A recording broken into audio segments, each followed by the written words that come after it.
Shalom. This is Hadassah Bath's called Men Like Trees. So our first study, the first scripture we're going to look at, we're going to take a look at Thapalah, the book of Psalms, chapter 1, verse 1. Blessed is the man that walks not in the counsel of the ungodly, nor stands in the way of sinners, nor sits in the seat of the scornful, but his delight is in the law of Yahweh, and in his law does he meditate day and night. And he, who's he? The man who walks not in the counsel of the ungodly, nor stands in the way of sinner, nor sits in the seat of the scornful, but delights himself in what? The law of Yahweh. And what else does he do? He meditates on his law day and night. Verse 3, this is what happens to him when he does all those things. And he shall be like a tree planted by the rivers of water, that brings forth his fruit. Who? The tree that's planted by the rivers of water will bring forth his fruit in his season. His leaf also shall not wither, and whatsoever he does shall prosper. Do you know there are some trees, depending on the season, the leaves wither. And then when springtime comes, the leaves come back. But that's not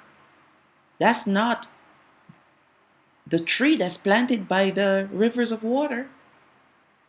You'll be evergreen and producing fruit throughout, in and out of seasons. All right? Mark chapter 8, starting from verse 22. And he, that is HaMashayach, came to Bethsaida, and they brought a blind man to him, and besought him to touch him. And he took the blind man by the hand, and led him out of the town. And when he had spit on his eyes, and put his hands upon him, he asked him if he saw anything. Verse 24. And this is the man. He looked up, and he said, I see men as trees walking. Verse 25. After that, HaMashayach put his hands again upon his eyes. Second time. The first time, he opened his spiritual eyes to see the reality of what was happening around him. Men were walking around like trees. Trees don't walk. Trees are planted. When you see a tree walking, you know something is wrong. And the second time HaMashayach laid his hands on his eyes and made him look up, he was restored. And then he saw every man clearly. And this goes to show,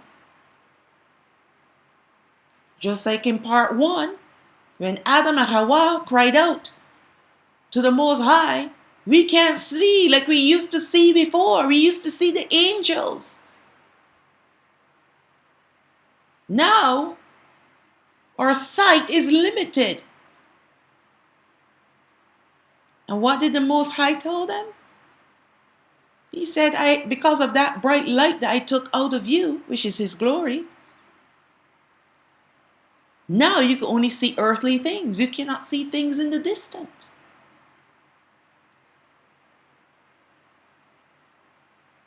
You can't see into the spiritual realm anymore unless he gives you the power to see. And he does allow us sometimes to see into the spiritual realm. We call it a dream, a trance. Okay? Sometimes he allows us to see. But that's because he wants us to fulfill his purpose. So when we see, we can fulfill his purpose. That's why he gave the prophets the gift to see into the spiritual realm. It wasn't for them. It was to serve his purpose.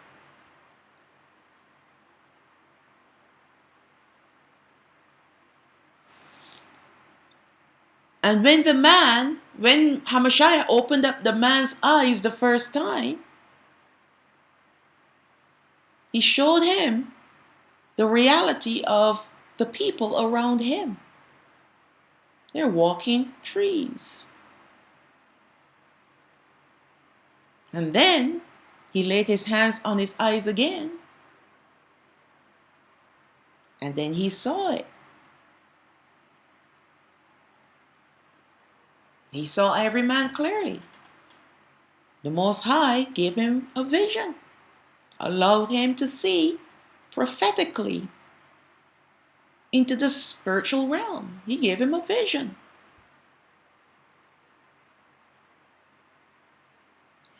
Here are two comparisons of trees, one that is planted by the rivers of water, the pure waters of life, and the other are men as trees walking around. Now, if the waters of life is symbolic of HaMashayach, and those planted by him receive of his living waters, then the trees walking around were not receiving the same. As a matter of fact, they are the opposite. The trees planted by the rivers of water are trees of righteousness, while the walking trees are trees of rebellion. When Adam and Hawa sinned, and Yahweh al-Hayam came to them in the garden, they ran and hid amongst the trees. HaMashayach, Genesis chapter 3, verse 8. And they heard the voice of Yahweh al-Hayam walking in the garden in the cool of the day. And Adam and his wife hid themselves from the presence of Yahweh al-Hayam amongst the trees of the garden. Now, why would they do something like that? Why did Adam and Hawa felt compelled to hide themselves amongst trees? What about bushes? Wouldn't it be better to hide yourself amongst the bushes? No, they hid themselves amongst the trees. Could it be that they subconsciously reacted like fugitives, trees of rebellion, shrouded in spiritual darkness? And we know that darkness flees from light.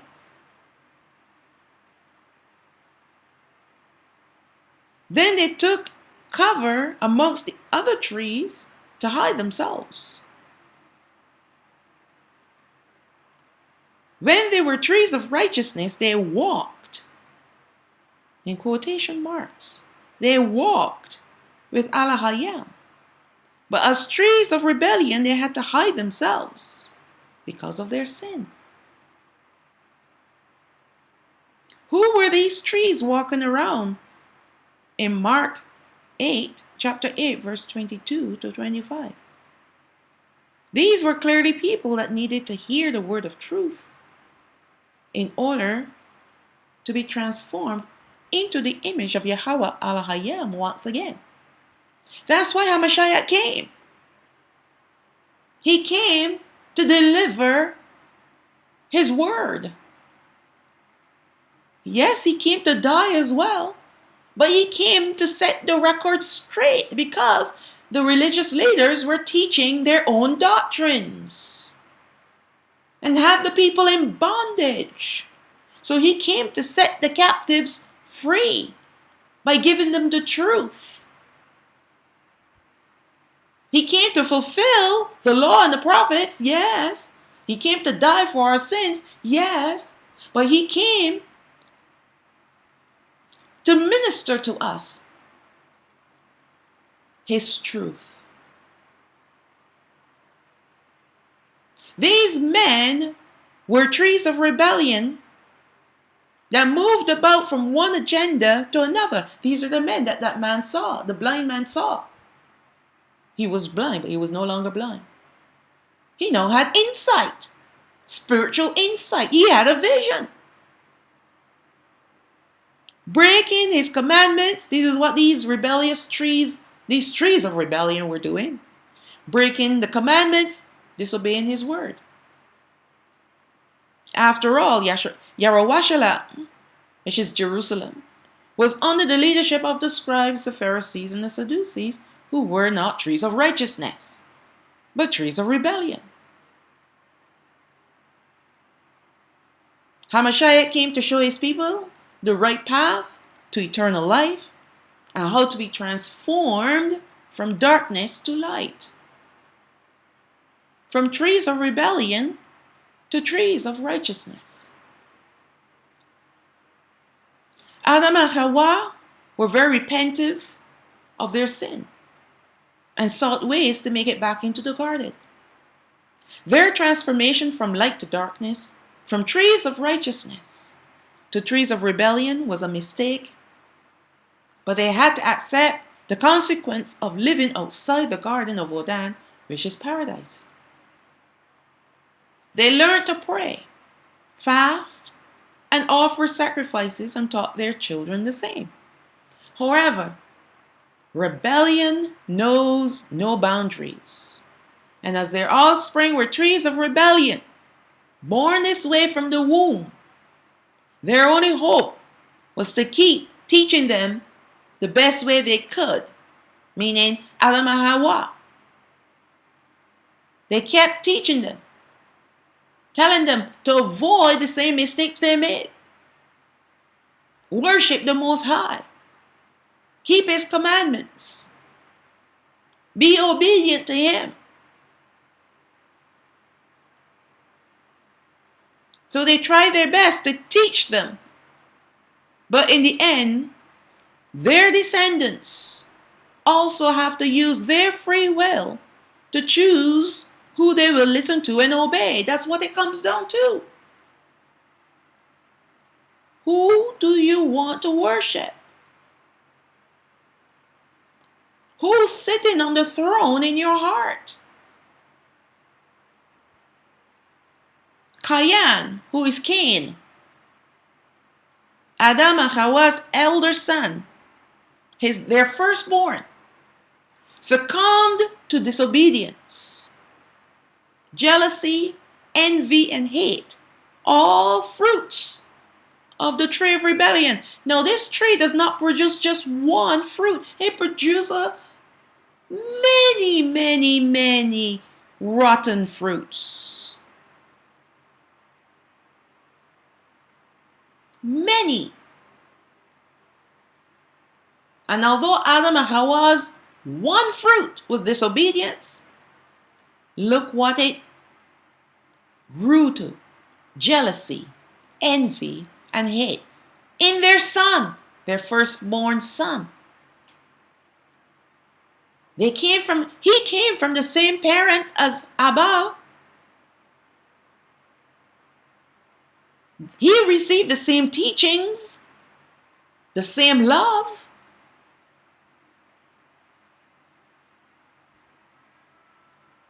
But he became a rotten tree, a tree of rebellion, unlike his brother Abel.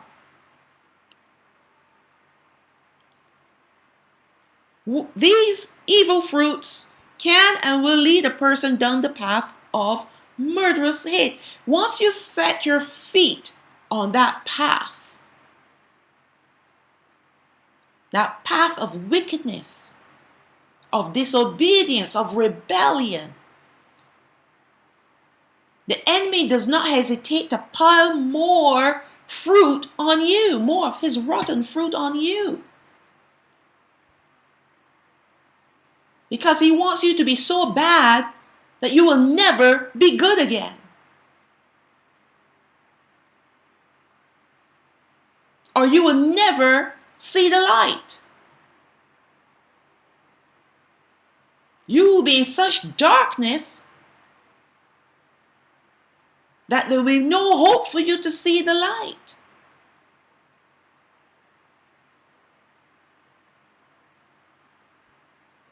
And if we go down that path and we allow it to blossom and continue to nurture it with our behaviors that are contrary to the Most High and His attributes, you become like Cain.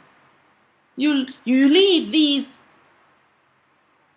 fruits, these evil fruits unchecked in your life. Hatred, envy, jealousy. You don't deal with them. You excuse them. And look at what happened to Cain. Now when you look at Habal, who is Abel the just, who was just like his father Adam.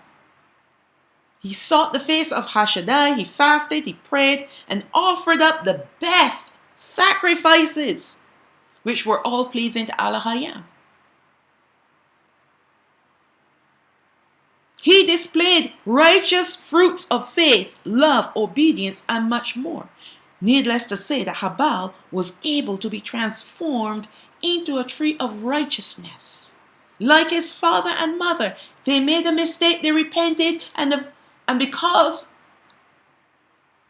of their repentance and turning away from wickedness, they became trees of righteousness again.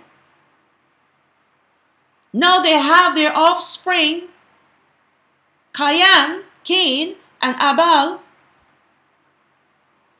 and they're teaching them which path to choose and what they need to do to stay on the right path.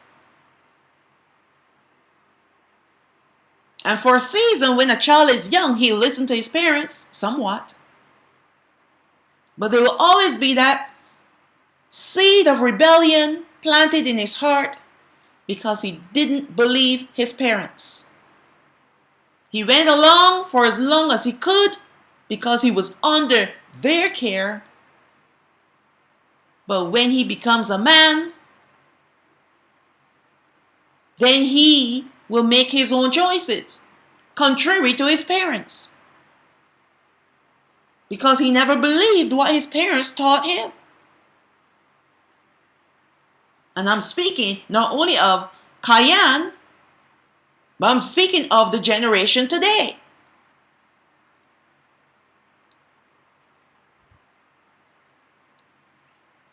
And this is where rebellion comes in. Because it's a seed planted in the heart of that person. And they secretly nurture it with their thoughts and their ideas and the books they read and the music they listen to and the things they watch. And after a child gets to a certain age, some parents allow their children to do what they want to do and hope for the best. You can't do that, not in this world. You can cross all your fingers and all your toes and hope for the best and pray for the best. But if you do not teach your child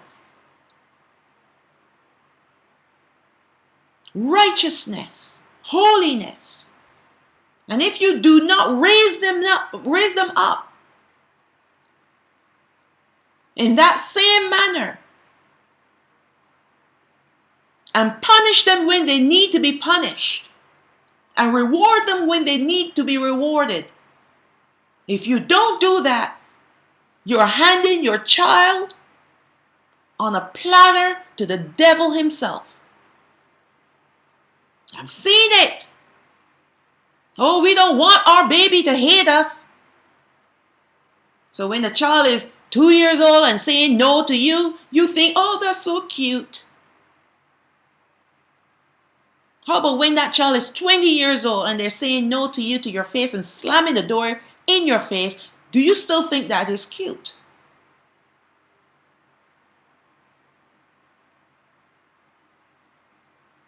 You see the rebellion from the time they're little toddlers, throwing tantrums to get what they want. And then you relent and you say, okay, here, let's make a deal.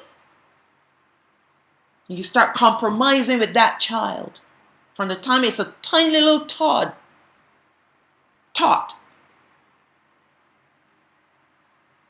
Can't even wipe him or herself. Can't cook a meal for itself, for himself or herself. Can't do anything. Totally dependent on you, but you compromise with that child.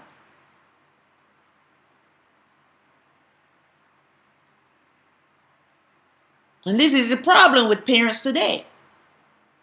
They think when they say no to their child and the child gets upset, they're a bad parent. But you become a bad parent if you give your child everything above and beyond. You become a bad parent.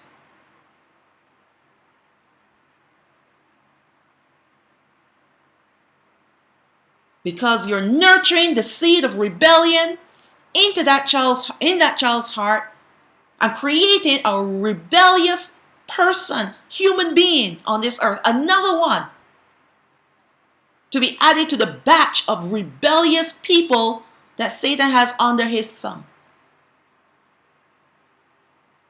And then when they get older, they don't want nothing to do with you. And all that love you poured into them, with buying them all the things that they don't need, because that's what they do. I've seen it. Child rude and disrespectful, and the parent take him by the hand and go shopping with him or her. And I'm thinking to myself, this is how you learn, you gain respect from your child? By giving them everything, regardless of their attitude? Wow. And that's why the children grow up with no love for them. No love at all. They hate them. It's not even about spoiling your child now. On one hand, yes, they're being spoiled. But on the other hand, you're raising up a horrible human being. Because they will grow up to be a man or a woman. To take their place in this world. Self-entitled, self-indulgent. And thinking the way how they had their parents wrapped around their pinky finger, everyone else in this world must be wrapped around their pinky finger. And they're mean and rude and disrespectful to everyone. There are few that actually will wake up and realize that this is not the way to be. Very few. But many become like Cain. They will kill their own parents to get what they want. And that has happened. Parents said no for the first time in their life. In the life of their own child. And that only child that they owned, that they have, turn around, kill them.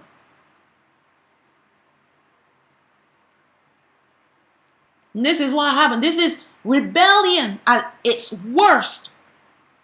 Nurtured by the parents. And then by the children. You don't want to say no to your child? You don't want to turn off that TV? Or turn off the computer? You don't want to throw away those useless games that they're playing on the Wii or whatever game machine that they have? You want to buy the latest for them because their friends have one? And you don't want them to feel left out? Well, you're going to pay for it in the end. All those games, all this is entertainment. And that entertainment has satanic roots attached to it. And guess what is planted into your child while you're sitting next to him or her? You think you can see into the spiritual realm to see how Satan is planted seeds into your child when they're playing these games on the Wii box and all these different boxes that they have, PSP, or P2P, whatever it is. I don't play those things, so I don't even know what they are. I just know of them because I've seen children with them. And they live on these things. It becomes their life. And they can't function in a real life situation amongst people. They can't carry on a conversation. They can't talk to anyone. They don't know how to socialize. But they know how to go on the box and play murderous games. I don't care even if it's sports. It's all wickedness. You need to take all those things and burn them. You want to save your child or your children? Destroy all those things out of your house.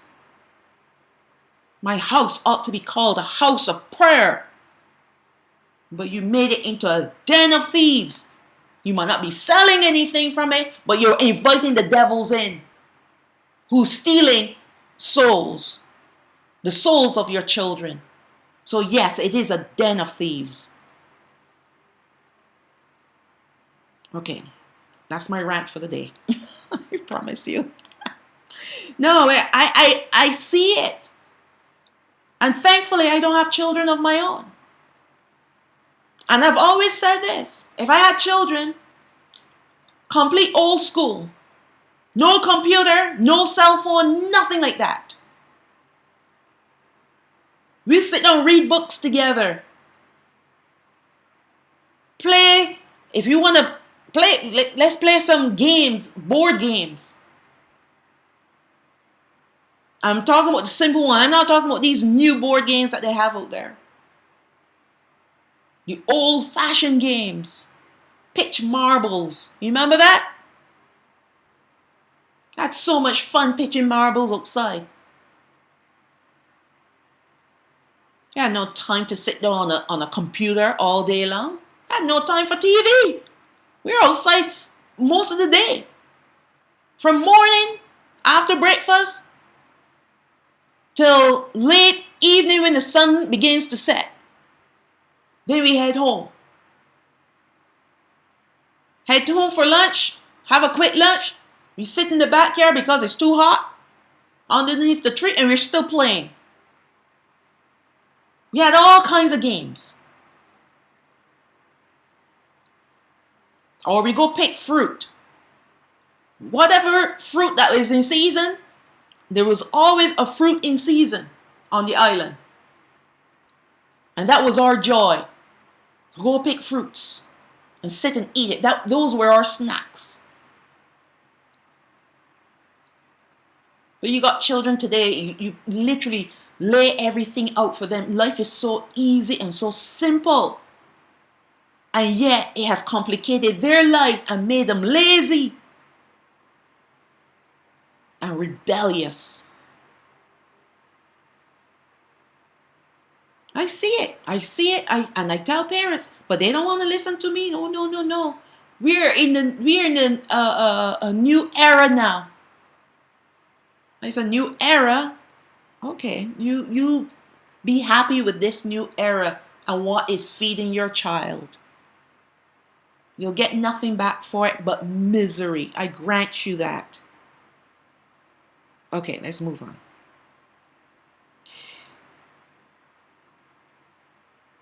Unlike Cain, who remained a tree of rebellion, which led him to be a murderer and a fugitive, Cain never repented for killing his innocent brother Habal.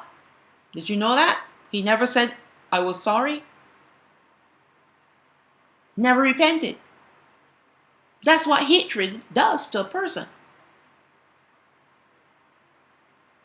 But he used denial, lies, and self-pity to excuse his murderous heart, which are more evil fruits of the tree of rebellion. Instead of saying to HaMashayach, I'm sorry for killing my brother, the first thing he cried out, actually not the first thing, but what he cried out, he said, you're going to send me away and then other people are going to try to kill me. Right? He killed his brother, but he was more concerned about his own life than the life that he took. An innocent life that he took. His own brother.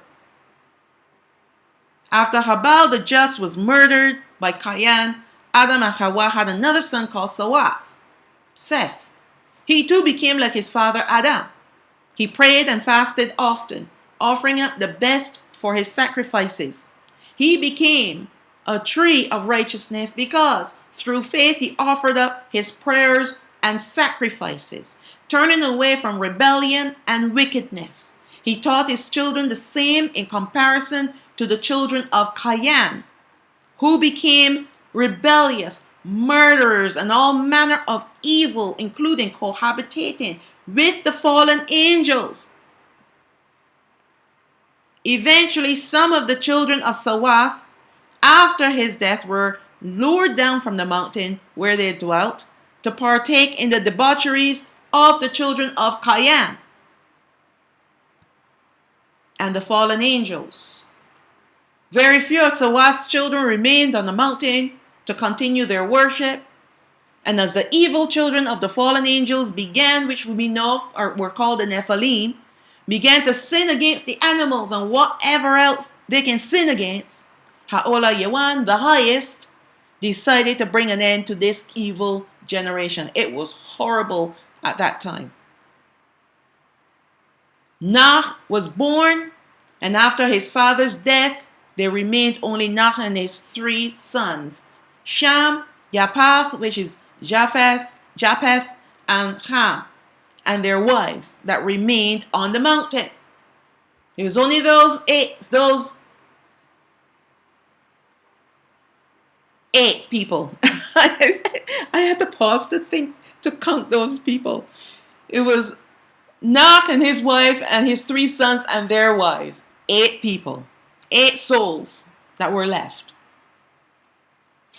It was then that the flood came to reset the earth, as there was a lot of bloodshed upon it. And the earth cried out on behalf of much blood that was shed on it. Innocent blood. There was a lot of warfare going on. These giants, also called the Nephilim, were eating anything and everything. And they were indulging in all manner of wickedness, even with the animals. The earth had to be healed and cleansed. Yahweh sent his flood waters from above and from below to eradicate the evil entities called the giants or the Nephilim. They were hybrids, just like what we are witnessing today. He said, as in the days of Noah, who is Noah, so shall it be in the end times. We're going to have these Nephilim returning and taking over the bodies of people again. What do you think the jibby jab is all about? All right. He cast the fallen angels who left their first domain and cohabitated with the daughters of man, or Adam, into the abyss to await their final judgment at the end of the age. All right.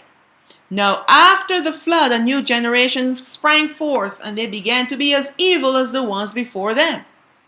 Only a few men like Noah, Shem, and Abraham remained righteous before HaMashayach, and they were from the lineage of Shem. Okay, sorry, read that wrong. From the lineage of Shem, HaMashayach chose a grape of the cluster. All right.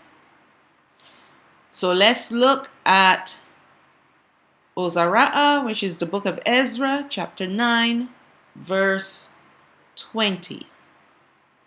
So I considered the world, and behold, there was peril because of the schemes and actions that came into it.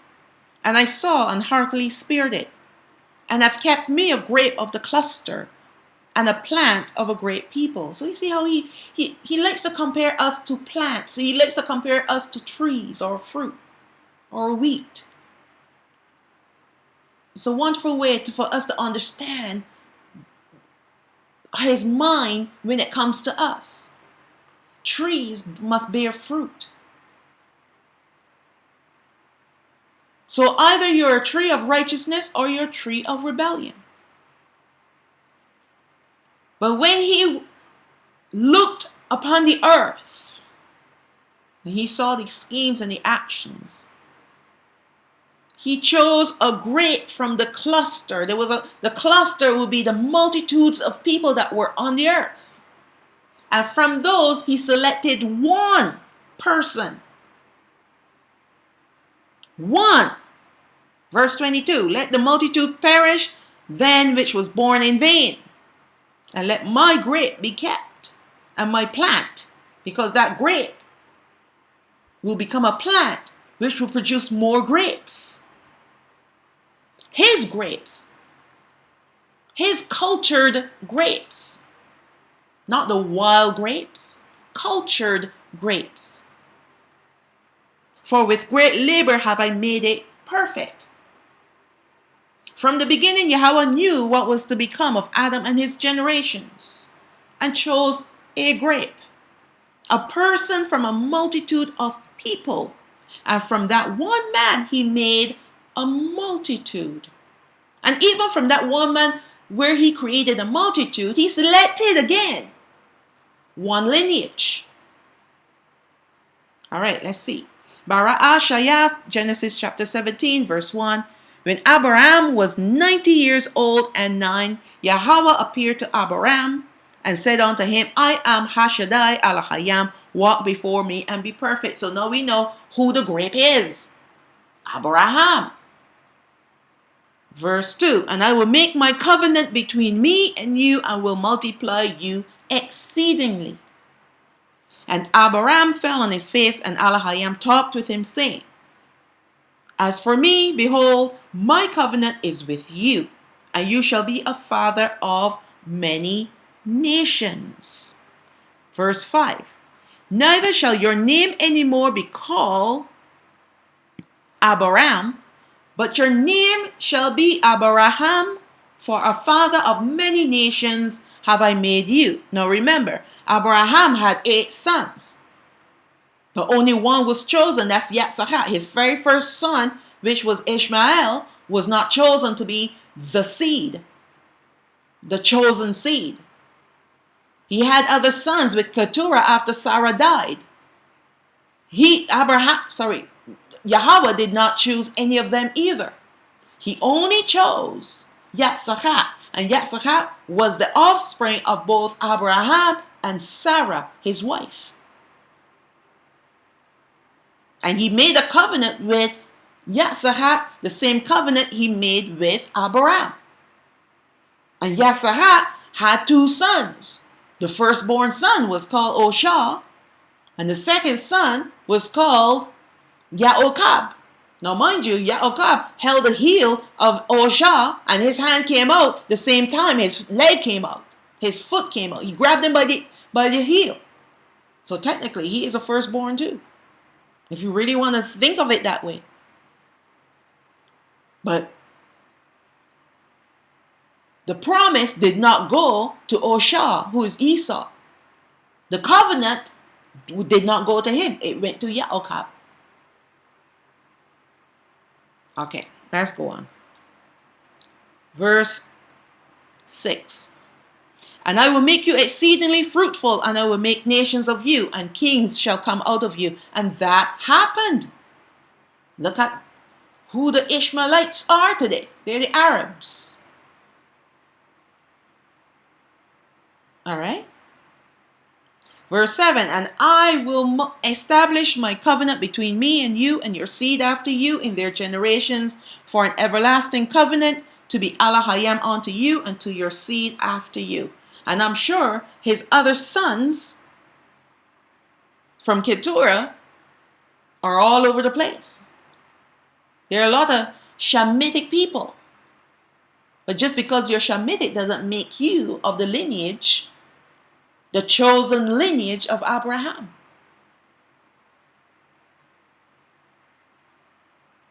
But he established his covenant between Abraham and his seed, his chosen seed, in their generations. Verse 8, and I will give unto you and to your seed after you the land wherein you are a stranger, all the land of Canaan, for an everlasting possession, and I will be HaMashayach, meaning your Elohim, plural. Verse 9, and HaMashayach said unto Abraham, you shall keep my covenant, therefore, you and your seed after you in their generations. This is my covenant which you shall keep between me and you and your seed after you. Every man child you shall circumcise. And you shall circumcise the flesh of your foreskin, and it shall be a token of the covenant between me and you. Now, let me say this to you. The Most High, Ha'ola Yawan, is not going to be in covenant with a tree of rebellion, with a rebel.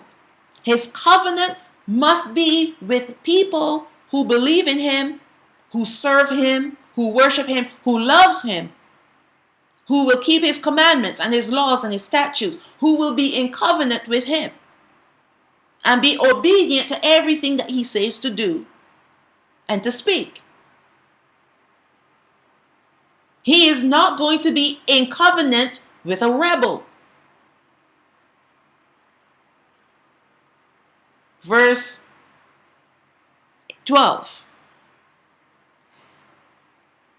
And he that is 8 days old shall be circumcised among you, and every man child in your generations, he that is born in the house or bought with money of any stranger which is not of your seed. So everyone in Abraham's household had to be circumcised, whether they were of his lineage or not. As long as they were in his household, they had to be circumcised. So there wasn't one law for Abraham and his people and us, and one law for the Gentile. If the Gentile wants a part of what we have and to dwell with us, they must do the very same things that we do. The Gentiles that are coming in to take a small portion of our inheritance, they're going to have to be circumcised. And I'm not talking about circumcision of the heart. They're going to have to worship the way how we worship. They're going to have to dress the way how we dress. And when it's time for keeping the feast days and the Shabbat, they got to do it too. They can't say, well, I'm a Gentile. This is your worship time, not mine. They can't say that. Otherwise, the Most High will strike them down. There's one law for everyone. One law.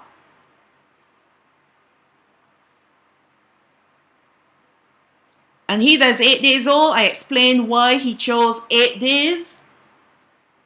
And the Most High has created our bodies in such a phenomenal way that it blows my mind sometimes when I think about how our bodies function.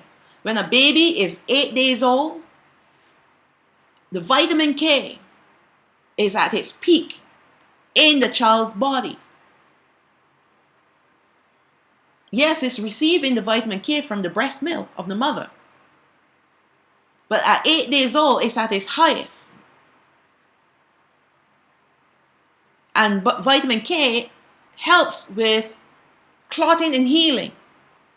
So when that child is circumcised on the 8th day, the healing will be rapid because of the rich vitamin K in its bloodstream. Awesome. Verse 13, he that is born in your house and he that is bought with your money must needs be circumcised. and my covenant shall be in your flesh for an everlasting covenant. Now, I've been through this in a study called Our Covenant.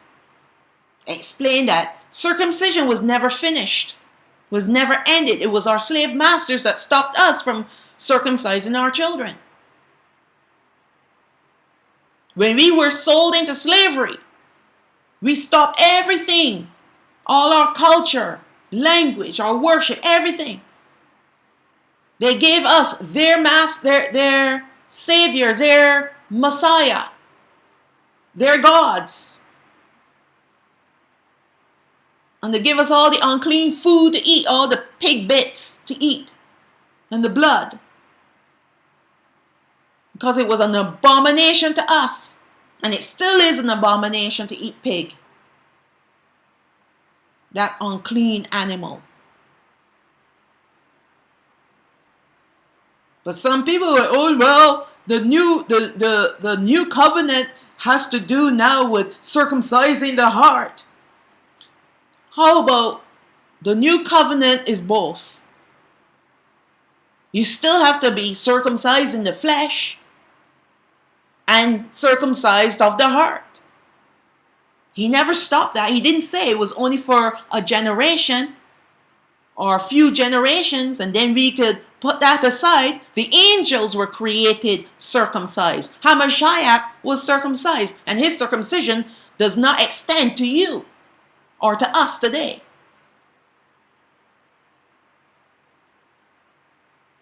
Why chance being wrong? Why chance being wrong and be out of covenant with the Most High? All because of what? A piece of flesh? You're going to find out at the end of the day. He's not going to overlook that and say, well, I still love him and he's keeping all my other commandments. No, you break one, you break them all.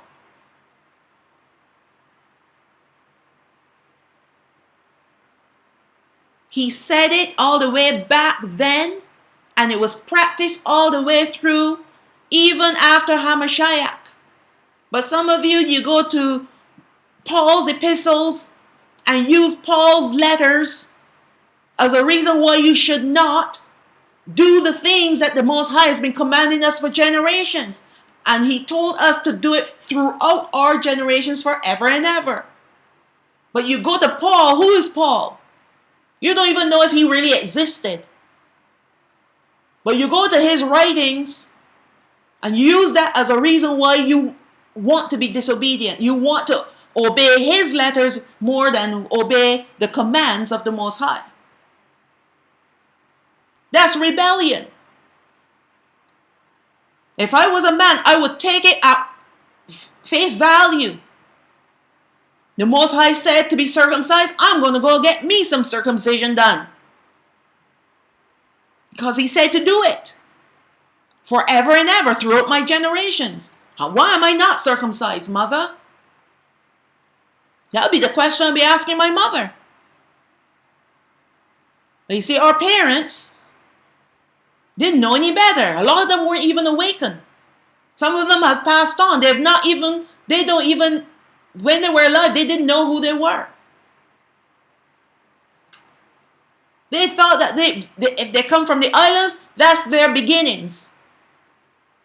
They've been lied to. We've all been lied to. And you're still living in a perpetual lie when you disobey the command when he says, be circumcised. In the flesh. Abraham was 99 years old when he went and got his bits sliced. Might be 90 or 99. Can't.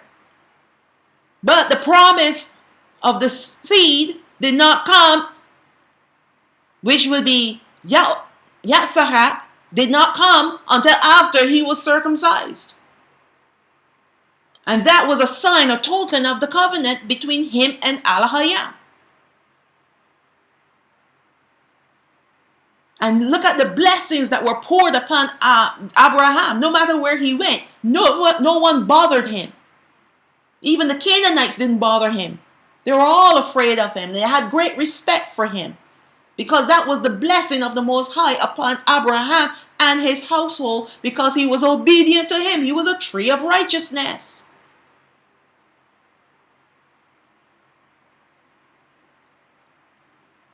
Verse 14, and the uncircumcised man-child, whose flesh of his foreskin is not circumcised, that soul shall be cut off from his people. He has broken my covenant.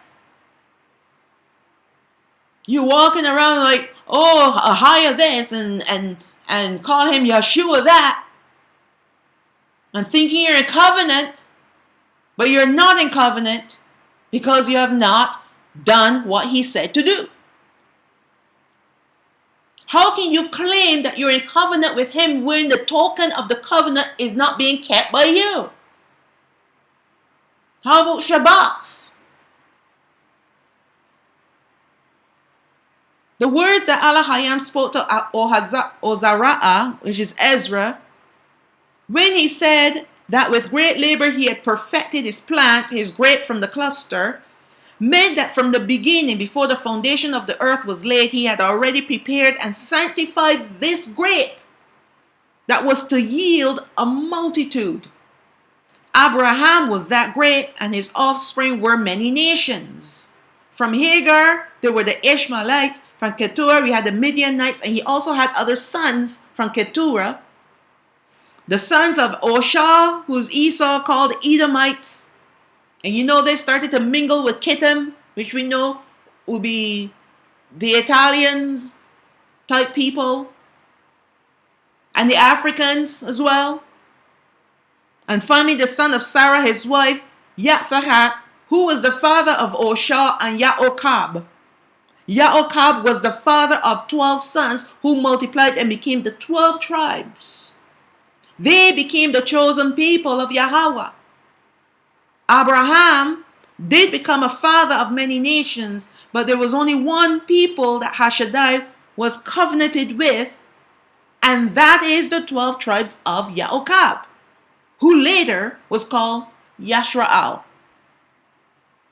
HaShaddai perfected his chosen people by the covenant that he had with them. The laws, the statutes, commandments, judgments, and the ordinances were the conditions and tokens to maintain his covenant with them. By keeping these conditions, they would become the holy people or nation unto him, and he would be their Alahayakam. That is the covenant. Debarayam, book of Deuteronomy, chapter 7, verse 6. For you are a holy people unto Yahweh HaMashayach. Yahweh HaMashayach has chosen you to be a special people unto himself above all people that are upon the face of the earth. We were chosen. Verse 7. Yahweh did not set his love upon you, nor choose you, because you were more in number than any people, for you were the fewest of all people.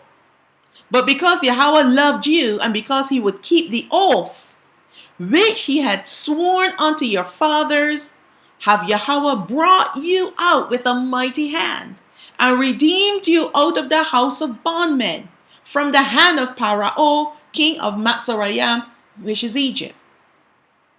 Verse 9.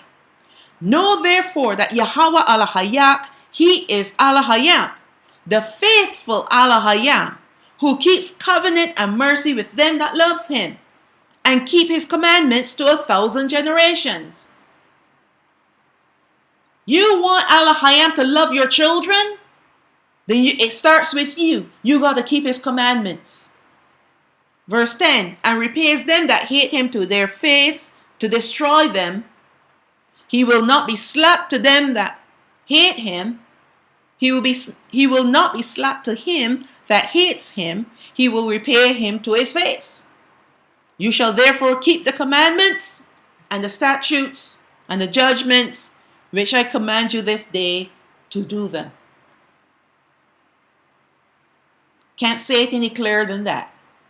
Yahweh promised Adam and Hawa that he would return them and their righteous descendants to the garden of Odan, but they had to fulfill their time on the earth before that could happen.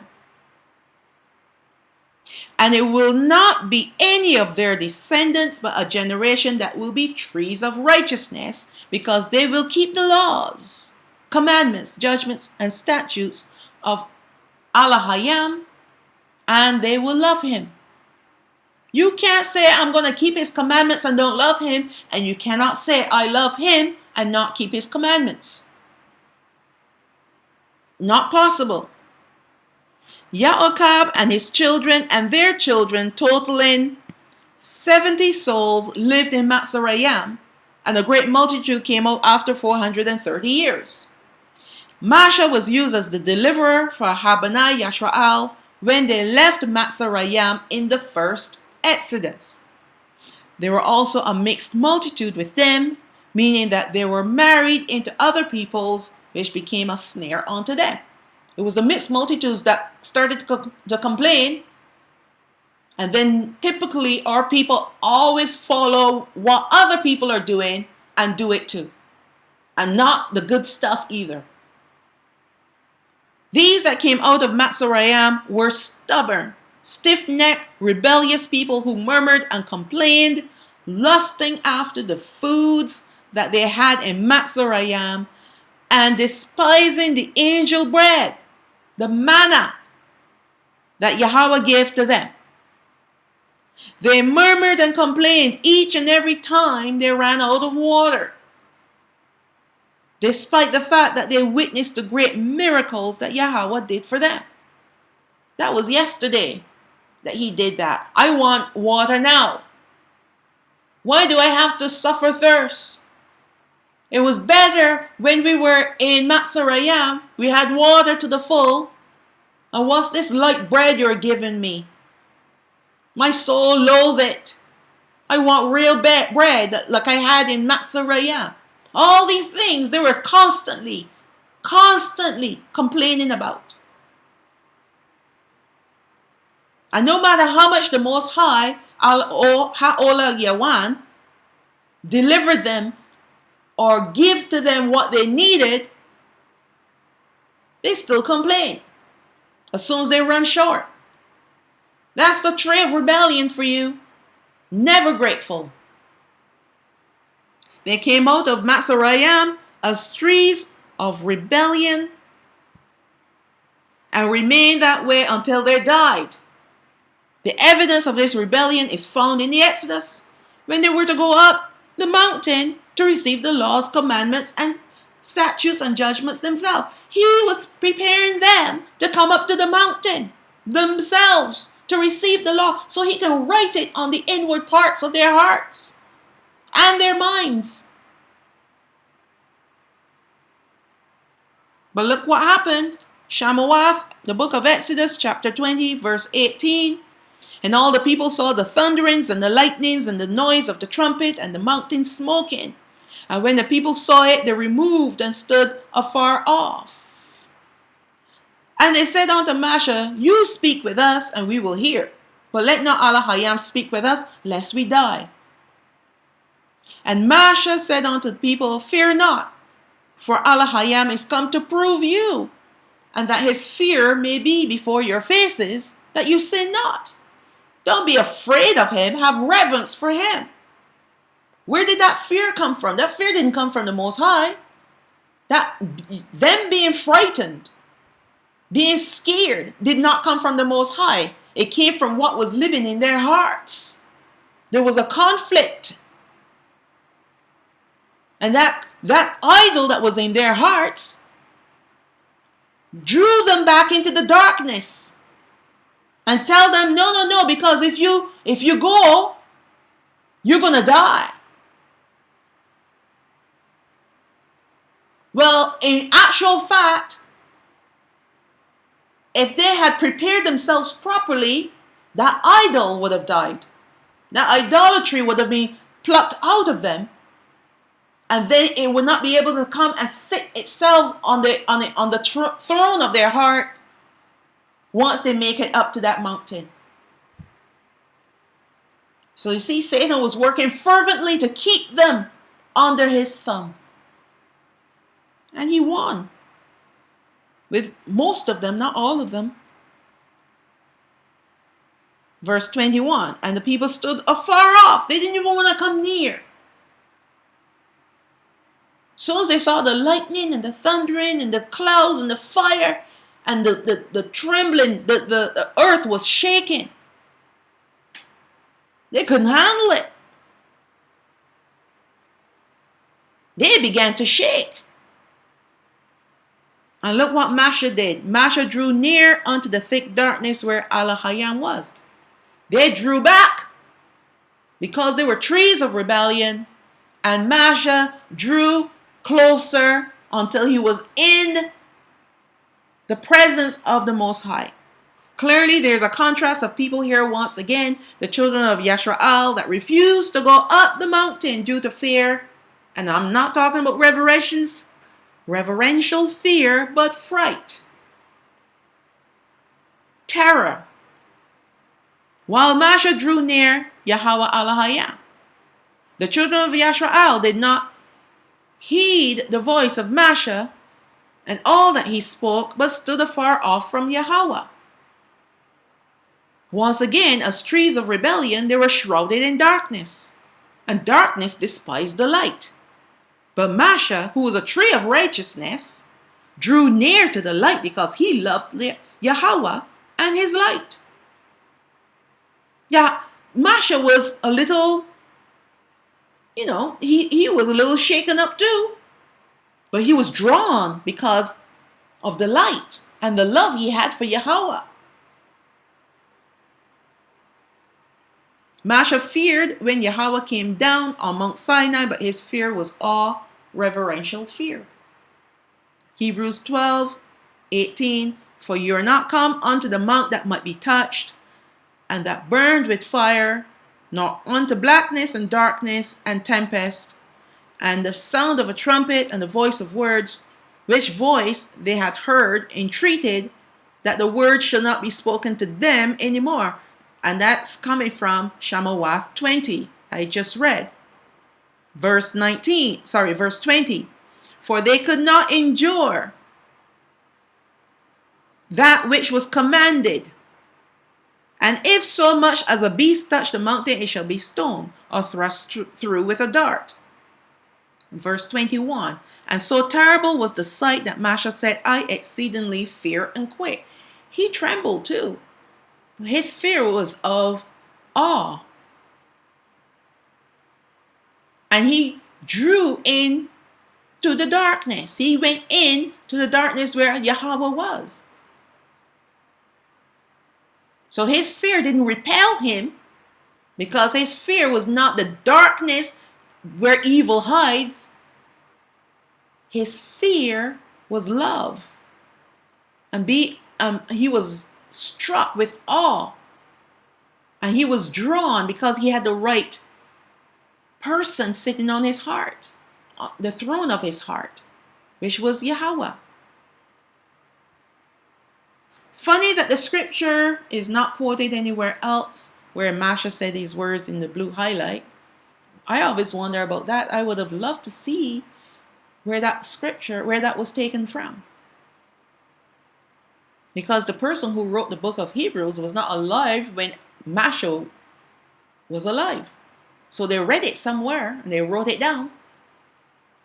I know that he said them, but where were these words? Where are these words today? Where was it taken from?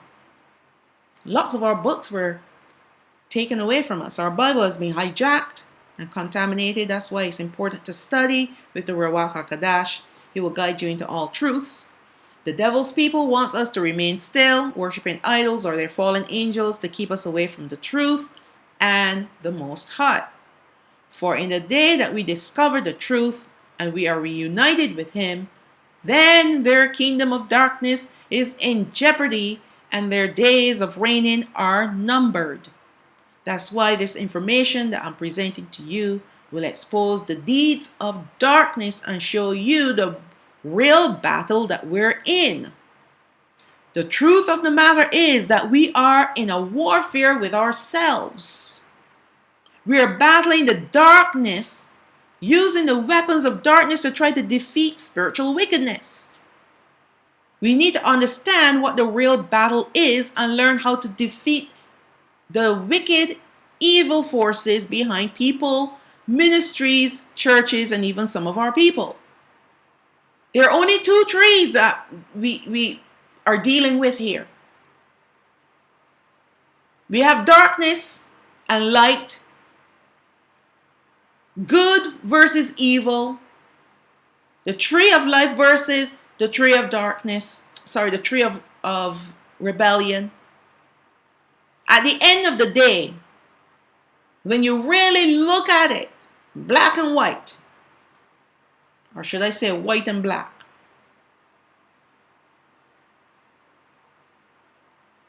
there are only two kinds of people on this earth. Two kinds. Forget about the races. Even forget about the fact that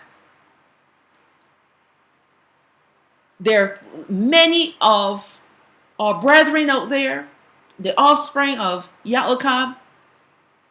Let's put that aside. Because a lot of our people, just like our forefathers in the wilderness, are trees of rebellion. So at the end of the day, the only people that will be covenanted with the Most High is someone who is walking on the path of righteousness because they are a tree of righteousness. And yes, I'm not talking about them being walking trees of righteousness. They'll be trees planted by the rivers of water. But they will be considered trees of righteousness because they're on the right path. Don't get the metaphors all mixed up and don't try to slice it and dice it. However, have this one thought in your mind.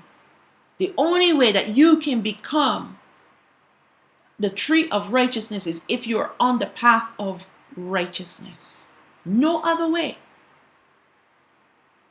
No other way.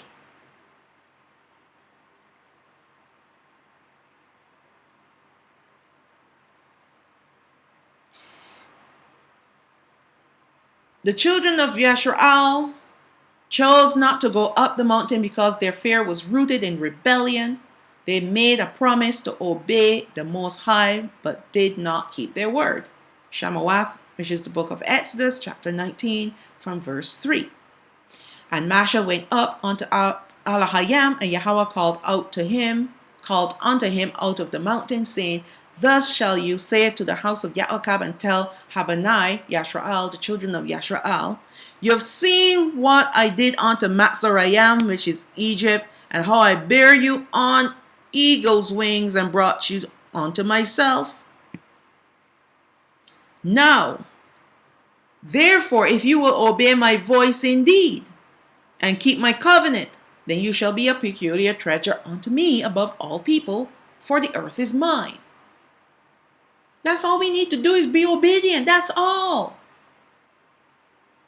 That's all he requires from us to be his people, to be covenanted with him, is to be obedient to everything he says. We cannot tailor cut what we want to believe, what we want to be obedient to, or don't want to be obedient to, because it is interfering with our lifestyle.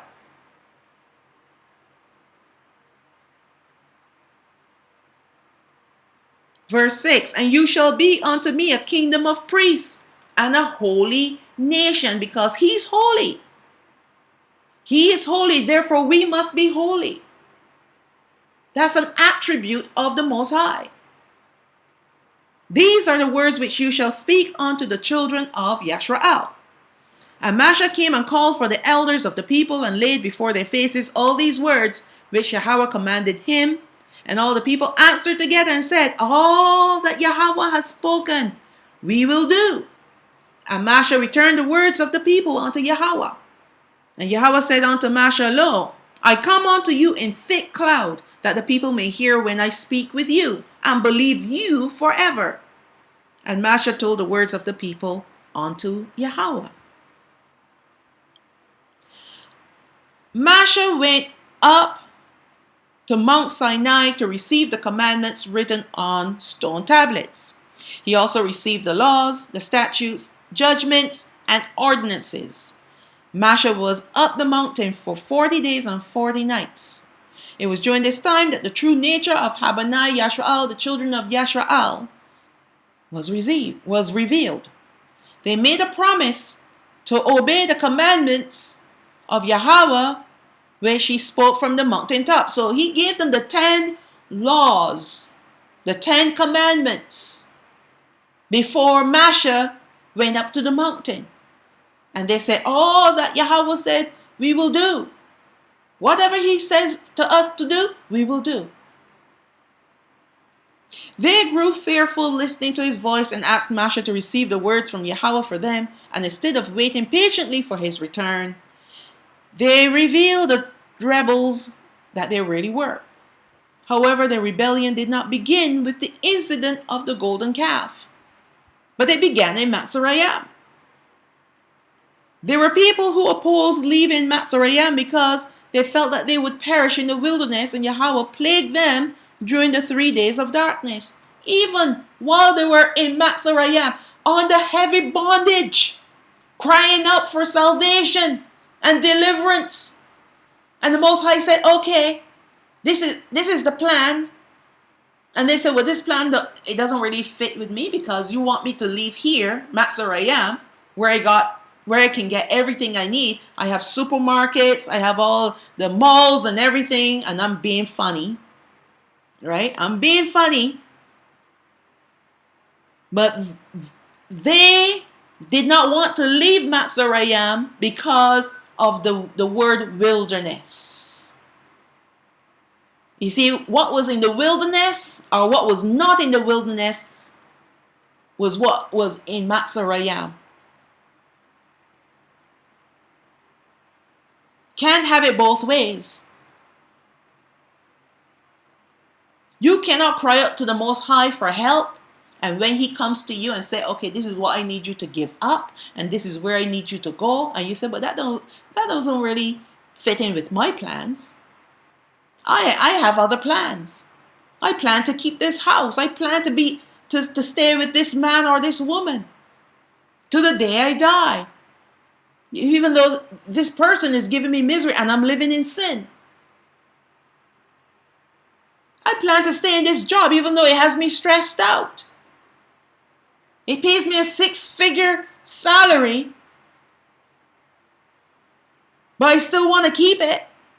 No matter what, I just want you to change the circumstances of the job so it makes me not as stressed as I am right now. He doesn't work that way. You got to give it up if you want his blessings.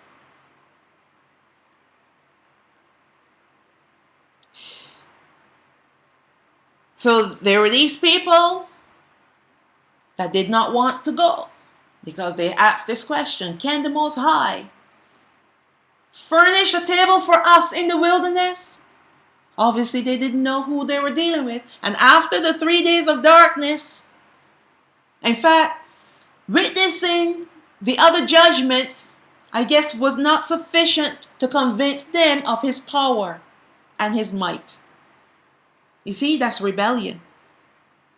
Rebellion is about, I need to be comfortable. I want you to do what I say to do, not what you want to do. Book of Yashar, chapter 80, verse 36. Elohim sent darkness on Matzorayim, which is Egypt, that the whole land of Matzorayim and Pathros became dark for 3 days, so that a man could not see his hand when he lifted it up to his mouth, and that is dark. That is serious darkness. You can cut that with a knife. Verse 37. At that time, many of the people of Yashraal died, who had rebelled against Yahweh, and who would not listen to Masha and Ahawaran, which is Aaron, and believed not in them that Elohim had sent them. And who had said, we will not go forth from Matzorayim because we will perish with hunger in a desolate wilderness. They were being killed off in Matzorayim. They were the ones crying out for deliverance. Matzorayim was killing them and their babies. But no, we'd rather stay here where we can get the fish pots and the bread and the leeks and the cucumbers and the garlic than to go into a wilderness and get what? Nothing? Still continuing with verse 38. There were those who would not listen to the voice of Masha. Yahweh plagued them in the 3 days of darkness. He killed them. And Yashra'al buried them in those days without Matzorayim knowing of them or rejoicing over them. You know how the enemy would have loved to see that the same people that were going to be delivered were killed off. Oh yeah, Matzorayim would have rejoiced and said, all right. Their rebellion continued 3 days after their greatest victory, when Al-Hayam destroyed the armies of Matzorayim in the Red Sea. By the third day, they were out of food and water, and despite the miracles that they saw and the victories that they had by the outstretched hand of Yahweh, they mumbled and complained, which made Al-Hayam very angry. They always resorted to their lust of the foods they had when they were in Matzorayim. Bamadabar, book of Numbers, chapter 11, verse 4, and the mixed multitude that was among them fell a-lusting. And the children of Yashra'al also wept again, and said, who will give us flesh to eat? We remember the fish which we did eat in Matzorayim freely, the cucumber and the melons and the leeks and the onions and the garlic. But now our soul is dried away, and there's nothing at all besides this manna before our eyes. They despised the angel bread, the heavenly bread. Can you imagine? Bamadabar, book of Numbers, chapter 21, verse 5. And the people spoke against Al-Hayam and against Masha. Why have you brought us up out of Matzorayim to die in the wilderness? For there is no bread, neither water, and our soul loathe this light bread. That's what they called it. And Yahweh sent fiery serpents among the people, and they bit the people, and much people died. You don't go complaining about his angel bread. That bread had everything, all the nutrients that they needed for their bodies. That bread had it. It was bread from heaven. It didn't grow on the earth. It came from the heavens and it landed on the earth. And when the sun was out in fullness, then it melted.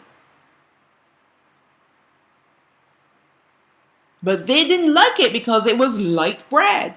It was like a wafer. They wanted the heavy stuff, the stuff that stuck to their ribs. They couldn't handle the light stuff. They wanted the earthly things. They couldn't handle the heavenly bread. And that's what a lot of our people are like. They can handle the heavenly word, the truth. The truth is our manna. A lot of people can't handle the truth. They want the stuff that sticks to the ribs, the stuff that tickles their ears, make them feel good on the inside.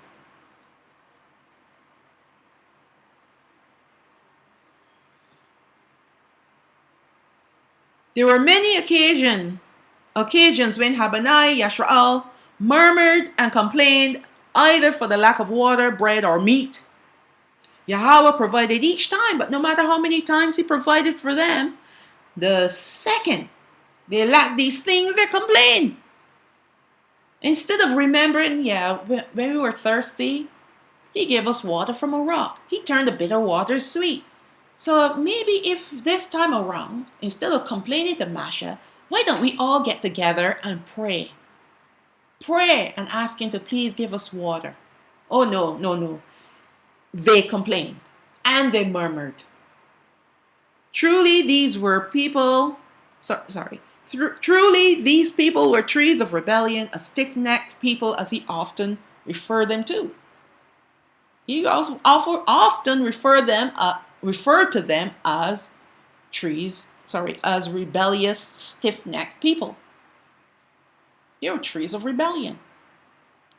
It should come to us as no surprise that when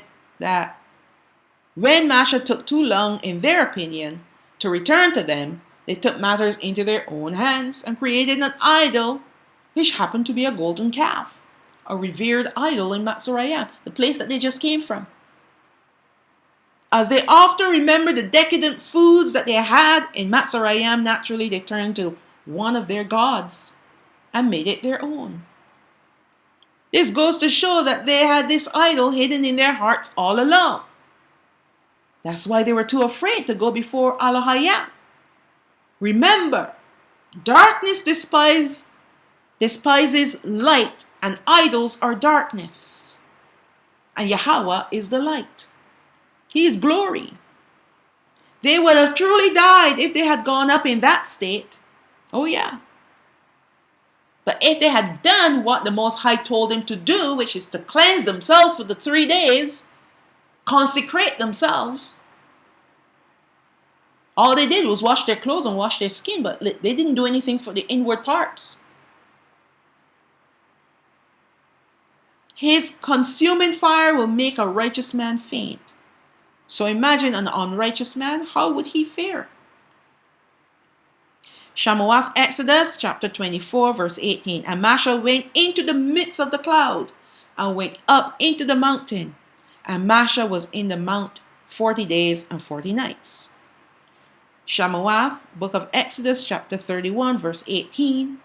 And he gave unto Masha, when he had made an end of communion with him upon Mount Sinai, 2 tablets of testimony, tablets of stone written with the finger of HaMashayach. Now we're going to look at Shamuath, Exodus chapter 32, verse 1. And when the people saw that Masha delayed to come down out of the mount, the people gathered themselves together unto Ahawaran and said unto him, Up, make us gods, which shall go before us, for this Masha, the man that brought us up out of the land of Matsurayam, we don't know what is become of him. We want gods.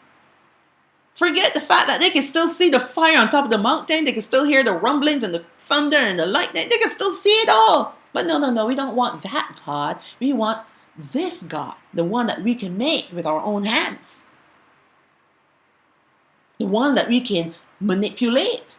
In fact, we don't manipulate it. It manipulates us to make us think that we are being obedient to it. Because this idol allows us to do whatever we want to do. And whatever we want to do is in the realm of darkness. And this idol that belongs to the darkness loves the fact that we are dabbling in darkness. So of course, yeah, we want that kind of a God or gods. So Ahawaran, make us gods. Verse 2, and Ahawaran said unto them, Break off the golden earrings, which are in the ears of your wives and of your sons and of your daughters, and bring them unto me. And all the people broke off the golden earrings which were in their ears, and brought them unto Ahawaran. And he received them at their hand, and fashioned it with a graving tool, after he had made it a molten calf. And they said, These be your gods, O Yashrael, which brought you up out of the land of Matsurayam. Now it was one idol, but it was called gods, plural. Verse 5, and when Ahawaran saw it, he built an altar before it. So he didn't even stop at creating the golden calf. He also made an altar for it. And he established the worship days. That's why Ahawaran couldn't make it into the promised land. The father still used him as his high priest, but he was banished from seeing the promised land because of this, what he did. The very first 3 commandments that he gave to them before Masha went up to the mountain, they broke. 3 or 4. verse 5. And when Aharon saw it, he built an altar before it, and Aharon made a proclamation and said, tomorrow is a feast to Yahweh. So now he's calling the idol Yahweh. That's breaking another commandment. You shall not call my name in vain. You shall not take his name in vain.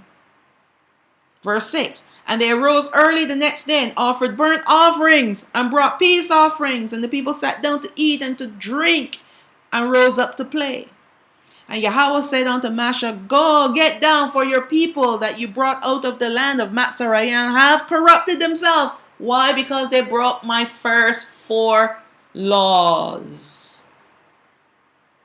Not bow down to other gods. Do not make a molten image and call it your God. Do not take my name in vain. You shall have no other gods beside me. They broke the laws. So they broke 4, they broke them all. And I'm sure they were doing other things too, besides eating and drinking. They rose up and played. They were singing and dancing, and who knows what else they were doing. Maybe having orgies. Satan has no boundaries when it comes to evil and wickedness. And they were naked. What do you think naked people that were aroused with the pleasures of sin and all manner of play, what do you think they're going to do together? Do you think they're just going to sit and eat and drink and sing a song? No, they're going to be doing all manner of things.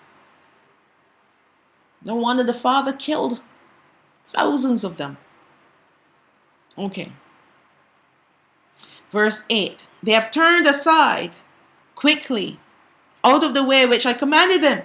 They have made them a molten calf and have worshipped it, and have sacrificed thereunto. And said, these be your gods, O Yashrael, which have brought you up out of the land of Mizraim. What a slap in the Father's face. He was the one who delivered them, not the golden calf. The gold that was in their ears previously. How could a piece of gold deliver them when that gold was sitting in somebody's ear in Mizraim, because the Egyptians gave them the gold? They had nothing but when they were about to leave, but they pillaged the Mizraim. They went to them because they owed them for building the pyramids and whatever else that they were building there. Ramses and whatever else. They had promised them wages and they never paid them a penny. They started to in the beginning, but they withdrew the wages and they were working for more than 100 years.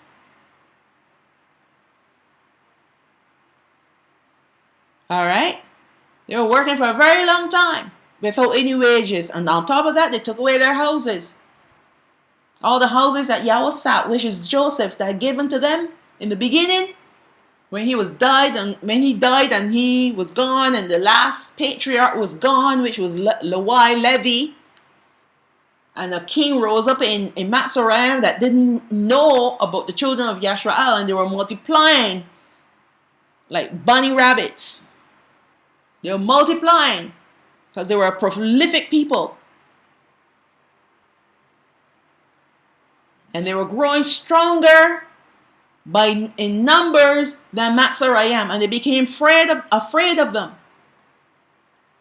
And they devised a plan to enslave them by offering them wages first, and then they withdrew the wages. So all the gold and everything that they received from Mizraim when they left on the Exodus was payment, reparations.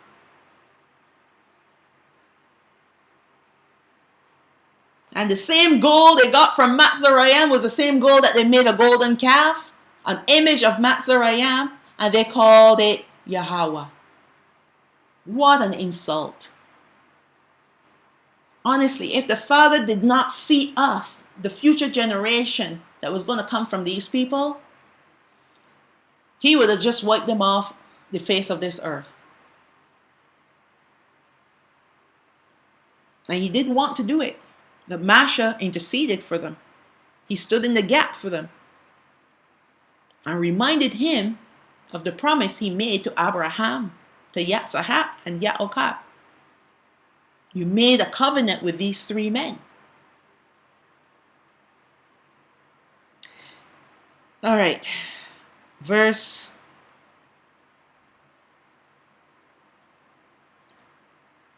9. And Yahweh said unto Masha, I have seen this people, and behold, it is a stiff-necked people. They are stubborn and rebellious.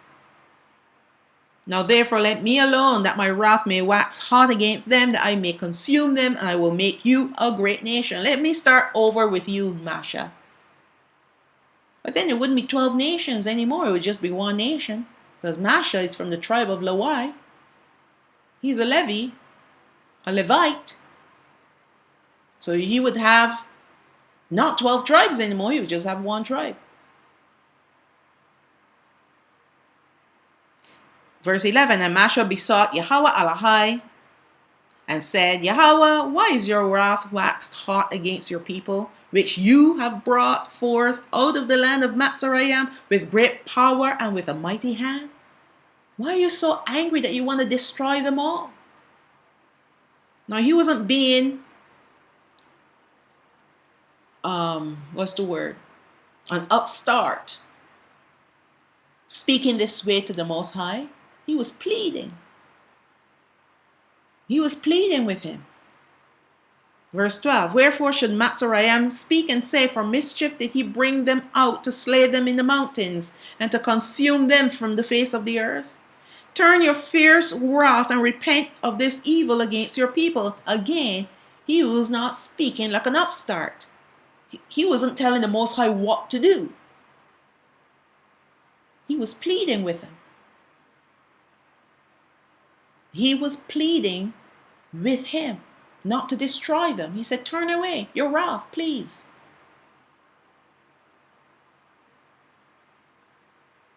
Verse 13, remember Abraham, Yitzhak, and Yashara'al, your servants, to whom you swore by your own self, and said unto them, I will multiply your seed as the stars of heaven, and all this land that I have spoken of will I give unto your seed, and they shall inherit it forever. He was reminding him of the covenant. Not that he needed to be reminded. He never forgets anything. But this was Masha interceding on behalf of the people. Verse 14, and Yahweh repented of the evil which he thought to do unto his people. He was sorry that he was so angry with them that he wanted to destroy them. But he has the ultimate of wisdom. When it comes to wisdom, he has all the wisdom. And Masha didn't make him see the light. He never really intended to destroy them, but he said he would. And he put it in the heart of Masha to pray that prayer, to speak to him those words. But he knew and he remembered the covenant that he made with Abraham, Yitzhak, and Yaakov, and he already knew that they were going to do all these things. Still made him angry, but he also knew and knows that there's a future, there was coming to be a future generation that was going to come from these people. And for their sakes, he tolerated these people as much as he could. He tolerated them.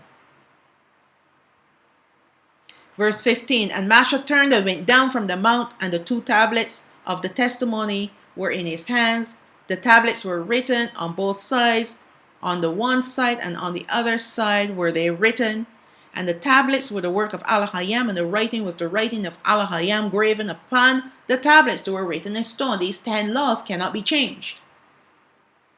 And when Yahweh, who is Joshua, this is how we know HaMashayach's name, Because Joshua means Yahweh saves, which is the correct name for HaMashayach, Yahweh. Now when he heard the noise of the people as they shouted, he said to Masha, there is a noise of war in the camp. They were keeping such noise. It wasn't even nice, good noise. It wasn't even nice music. They were just screaming and carrying on. It was all confusion and chaos. That's what it sounded like to the ears of Yahweh. He was like, wow, there's war. People are shouting. Verse 18, and he said, this is Masha, it is not the voice of them that shout for mastery, meaning that they have won some battle. Neither is it the voice of them that cry for being overcome, meaning that an enemy has come in and they're screaming for mercy. No, son. It is the noise of them that sing. Do I hear? That was them singing. And it sounded like there was a noise of war in the camp. What kind of singing was that? It reminds me of the music of today. In fact, it reminds me of secular music. Sounds like the noise of war to my ears. Utter garbage. Verse 19, and it came to pass as soon as he came near unto the camp that he saw the calf and the dancing, and Masha's anger waxed hot, and he cast the tablets out of his hands and broke them beneath the mount. Why did he do that? Because they broke the covenant. When they did what they were doing, created the golden calf, worshiping onto it, and behaving in that manner, they broke the covenant. So he broke the two stones to show them what it is that they have done. They did it first, not Masha.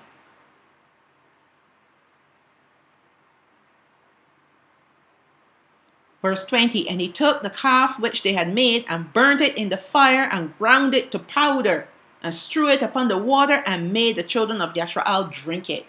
Drink your gods. Drink your gods. You think this delivered you? How come it couldn't deliver itself from the fire?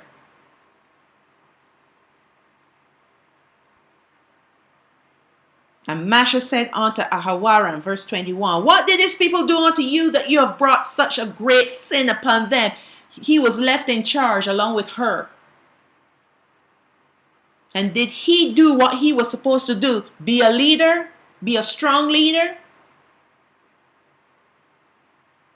No, he went along with the people because of fear of the people.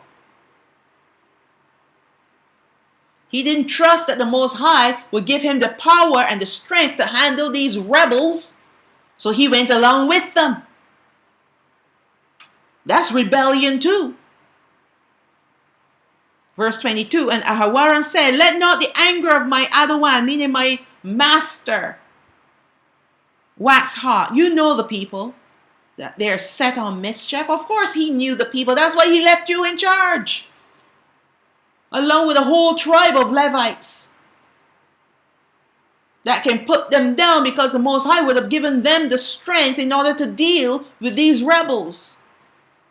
When you're a tree of righteousness, the tree of rebellion cannot overcome you.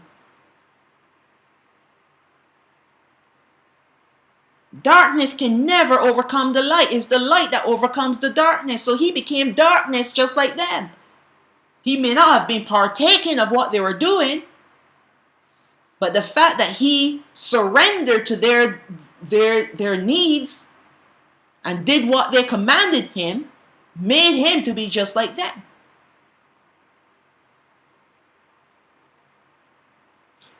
For they said unto me, verse 23, make us gods, which shall go before us, as this Masha, the man that brought us up out of the land of Matzorayim. We don't know what is become of him. And I said unto them, whosoever have any gold, let them break it off. So they gave it to me. Then I cast it in the fire, and there came out this calf. Now he never said that he molded it. That's what he did with instruments. He made the calf. He didn't just throw the gold in the fire and then this calf just appeared. He lied. So you see what rebellion does? You come up with all manner of excuses and lies and denial before you repent and say, I'm sorry. The people overwhelmed me and I surrendered to them. I'm sorry. No, I just did. You know how these people are. They're rebels. They're stiff-necked. They could have just cut my head off. So to spare my life, Masha, I did what they asked me to do. I took the gold, threw it in the fire, and just like that, this calf just appeared.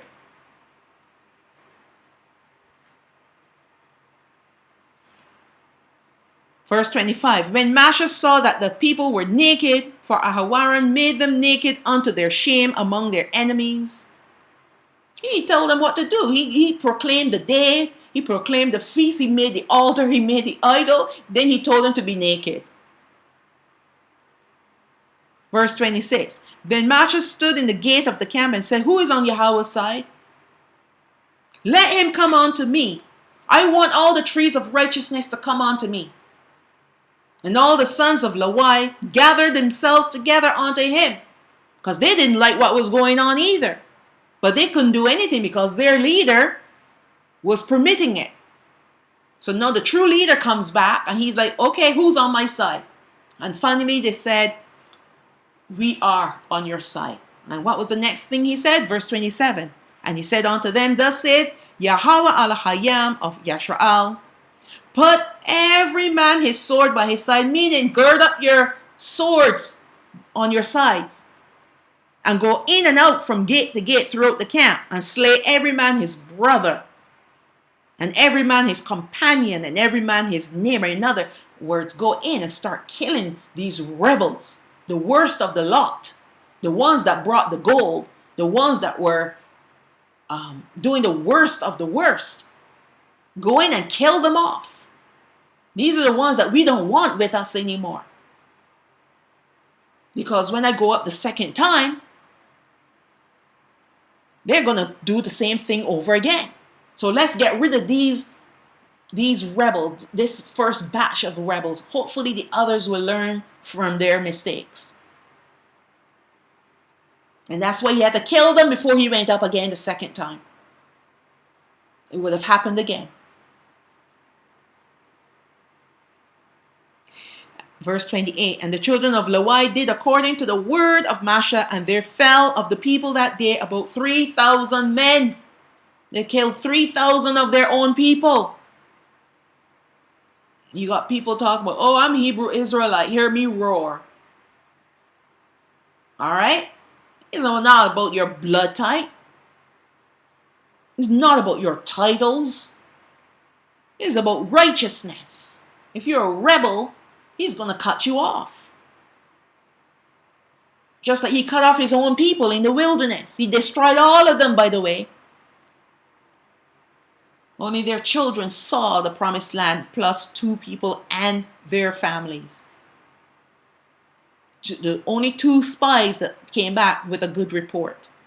Okay, verse 29. For Masha had said, consecrate yourselves today to Yahweh, even every man upon his son and upon his brother, that he may bestow upon you a blessing this day.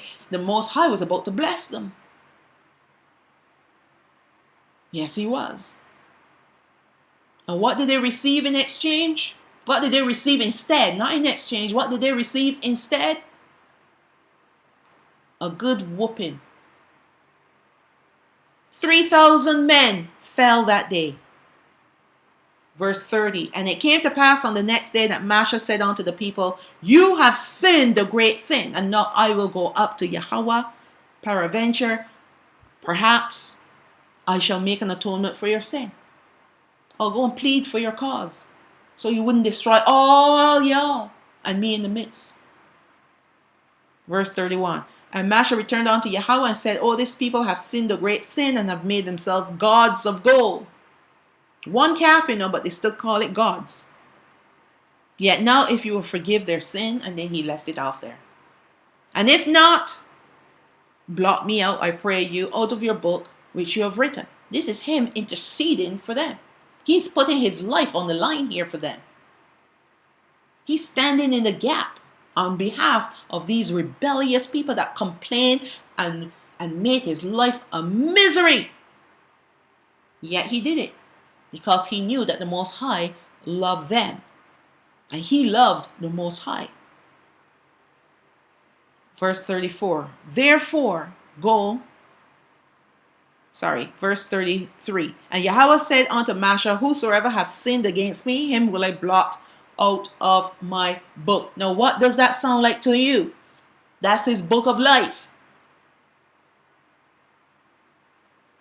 And all these ones that were reveling in sin and worshiping the golden idol, he blotted out their names out of the book of life, meaning that they were going to see only the lake of fire.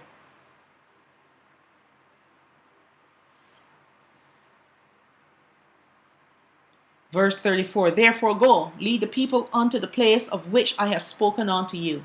Behold, my angel shall go before you. Nevertheless, in the day when I visit, I will visit their sin upon them. Meaning, I have not forgotten this, and I will not forget this. I will not be forgetting this. I will permit them to live, to give them another opportunity to redeem themselves. But I know they won't. But I will come back to this and I will deal with them at a later date. And you know what he did? He caused them to wander around the wilderness for 40 years until they all perished. Except for HaMashayach and Caleb. Them and their families made it into the promised land. Everyone else died in the wilderness, even Mashah, because Mashah was disobedient. Although he did not become a tree of rebellion, he got angry. He allowed his emotions to rule him that day. And he was sorry about it. He repented. So that saved him too. He struck the rock when he should have spoken to the rock to get the water. So that was disobedience. And disobedience is from the tree of rebellion. But he had not yet become a tree of rebellion. He just sampled the fruit. And the Most High hauled him up and said, no, son, you don't ever do that to me again. And no matter how much he begged, the Most High said, no, I'm not letting you go into the promised land. But I will show it to you. Because he's a merciful Elohim. Merciful. Verse 35. And Yahweh plagued the people because they made a calf which Ahawaran made. So they lived with plagues until they all died out. This is what killed them, you know. Plagues. Thapalah, Book of Psalms, chapter 106, starting from verse 1. Praise Yahweh, O give thanks unto Yahweh, for he is good, for his mercy endures forever. Who can utter the mighty acts of Yahweh? Who can show forth all his praise? Blessed are they that keep judgment, and he that does righteousness at all times. Not sometimes, all times. Remember me, O Yahweh, with the favor that you bear unto your people. O visit me with your salvation, that I may see the good of your chosen, that I may rejoice in the gladness of your nation, that I may glory with your inheritance. We have sinned with our fathers, we have committed iniquity, we have done wickedly. Do you know that we're still supposed to repent for all our sins and the transgressions and the iniquities that not only us but our forefathers have done?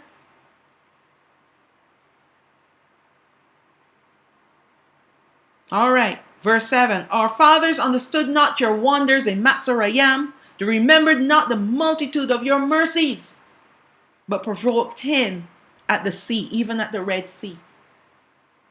All the way through the wilderness, all the way into the promise to the promised land, they provoked him to wrath because they didn't believe him.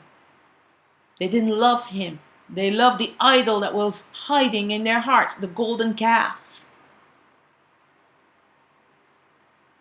Nevertheless, verse 8, he saved them for his name's sake, that he might make his mighty powers be known to the earth, to the other nations around them. Do you know that the nations around Yashrael trembled when they came near? When they heard they were going to pass by, they trembled because we were a mighty force. And we had Yahweh going before us and behind us. So they had to tremble. Verse 9, he rebuked the Red Sea also, and it was dried up. So he led them through the depths and through the wilderness. And he saved them from the hand of him that hated them, and redeemed them from the hand of the enemy. And this is what he's about to do again. Because of the rebellion of our forefathers, when they were in the land, we became enslaved and living in slavery, born in slavery, living in slavery, and think we're free. Think because we could get a mortgage, get a job, buy a few things, that we're free. They sold us a lie and call it democracy. All this political garbage that they shoved down our throats, making us think that we are free, and we're not free.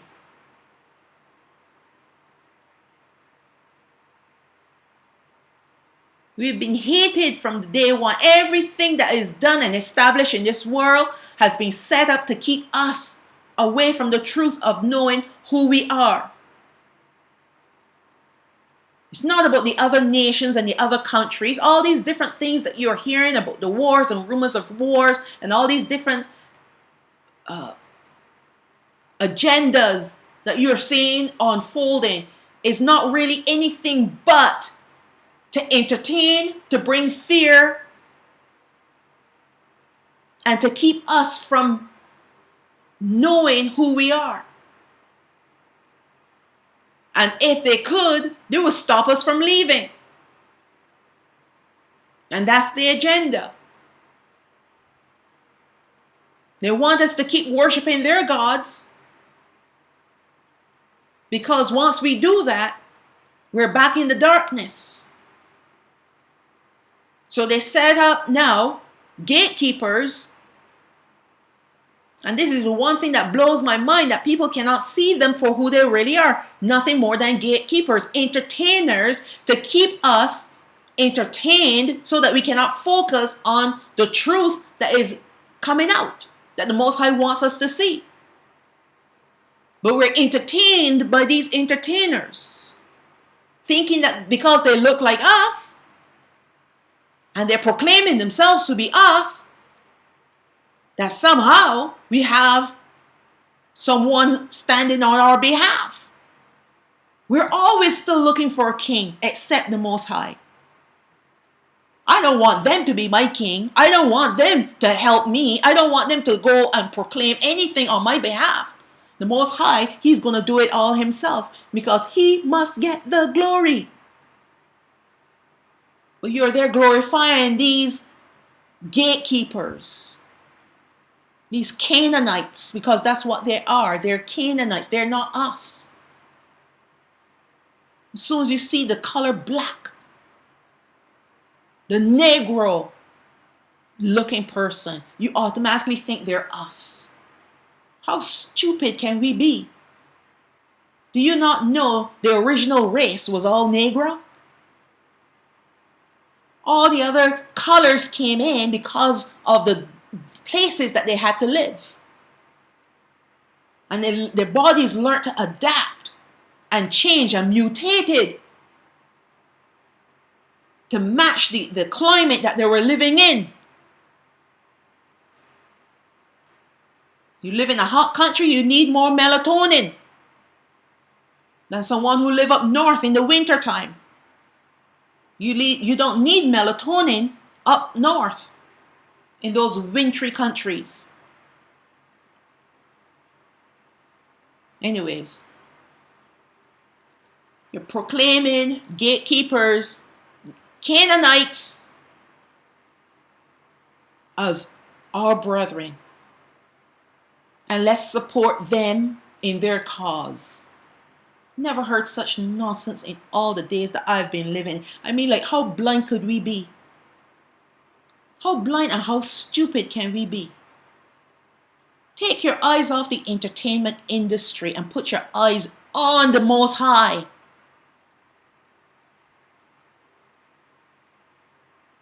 These people are coming out left, right, and center and saying, yes, yes, yes, we're Hebrew Israelites. Not those people in our land. And you know what they're doing? They're creating a problem for us. They're not trying to help us. They're stirring up a war against us.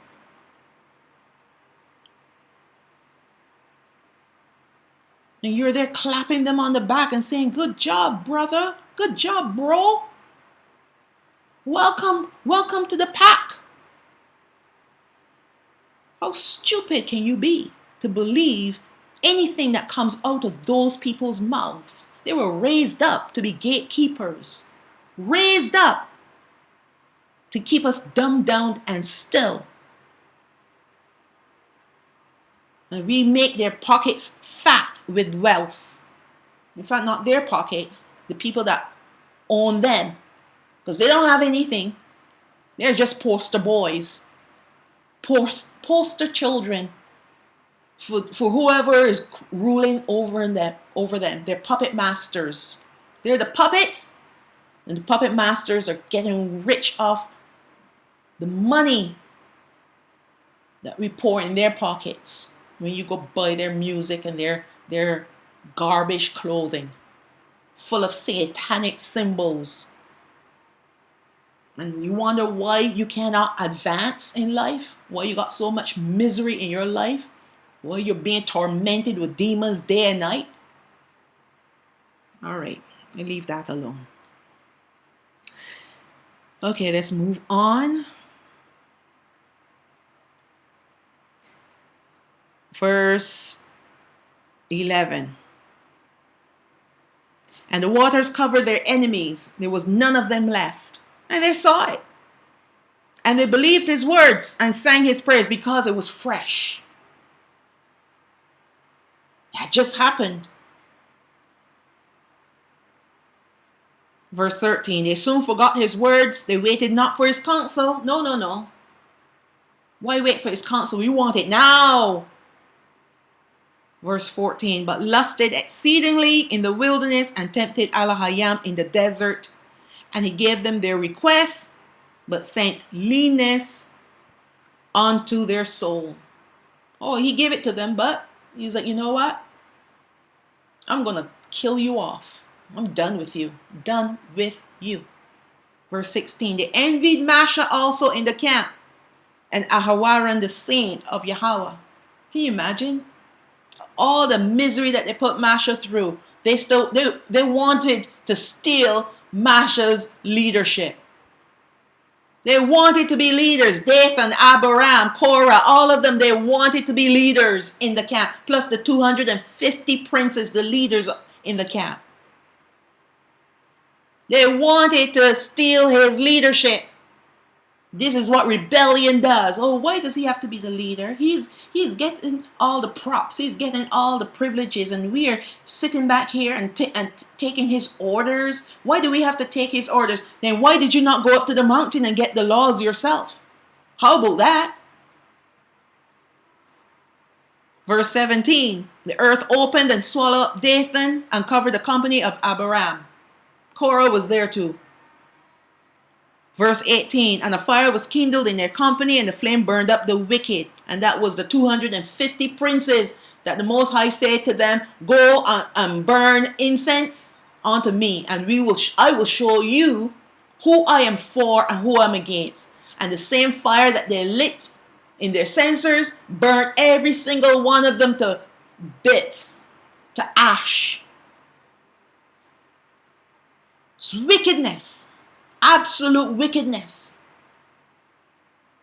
And people want to be leaders of a multitude, to lead them into a wilderness. Masha, who was a mighty man of the Most High, couldn't even handle these people. You think that you have the qualifications better than Masha to handle a group of miserable, rebellious people of our own? Nah. Let the Father be the leader. When he's ready, he's just going to start striking them left, right, and center. I'm just going to back away and say, not me, Father, not me. I worship you and you alone. Verse 18, and a fire was kindled in their company, and the flame burnt up the wicked. They made a calf in Horeb and worshipped the molten image. Verse 20, thus they changed their glory into the similitude of an ox that eats grass. Now, instead of being in the image of the Most High, they became the image of the ox, the calf that they created.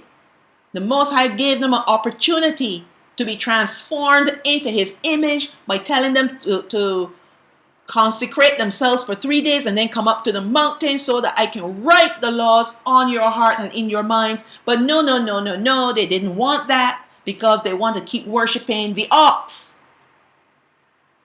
And when that happened, and Masha made them drink the ox water, that's who they became. It was only a matter of time that he was going to slough them off and cast them all into the fiery lake. Verse 21, they forgot HaMashayach, their Savior, who had done great things in Mitzrayim, wondrous works in the land of Ham, and terrible things by the Red Sea. Therefore he said that he would destroy them, and had not Masha his chosen stood before him in the breach, he stood in the gap to turn away his wrath, lest he would destroy them. That's why he raised up Masha. Masha could have said, you know what, you're right. Just destroy them off and let's look for another bunch of people. But no. Because Masha was a righteous man.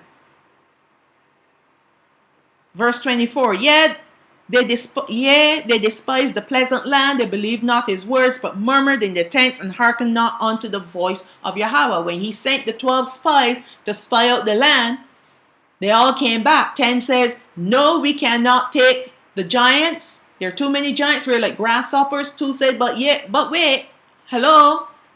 We're not talking about any other creator here. In fact, there's only one creator.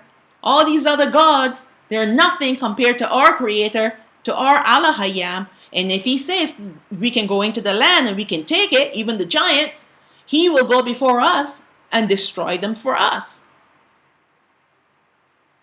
But they didn't want to listen to the 2. And they all came back with proof that the land was actually a bountiful land. The grapes they carried between 2 men, they were so big. The pomegranates, all the different things that they brought back, they were massive. But they couldn't handle the fact that there were giants in the land and they would have to fight. So they feared instead. This is the idol at work. This is tree of rebellion at work. Disobedience again, rebelling against the voice of the Most High. And they were in the camp murmuring, like, you're going to bring us all the way here to kill us and our poor children and our cattle and everything that we have. We could have stayed in Mitzrayim where it was safer. And you know what happened? The Most High said, enough. That's it. I'm done. I am done. Turn them around back into the wilderness. You see, he was bringing them home. This is the second time. First time was up the mountain to receive the laws themselves, to transform them into the tree of righteousness. The second time, to bring them into the land. And they could have been transformed if they had believed him. But he said, that's it, I'm done. Done. Turn them around and back into the wilderness. And then they said, no, we change our minds. We'll go. Let's gird up ourselves, guys. Let's go. Let's get ourselves ready. He said, we can go we will go. No, he did not say we can go. He said that before. But then he said, go back into the wilderness. And no, you're saying we want to go in and take the land. And Masha said, if you go, he's not going with you. And you will be slaughtered. He said, I'm not going with you. And he's not going with you. So you're going to be slaughtered. All right. You see, when he says to go, they don't want to go. When he says don't go, they want to go. Rebellion at its best. Rebellion. They don't want to listen to him. They want to do what they want to do.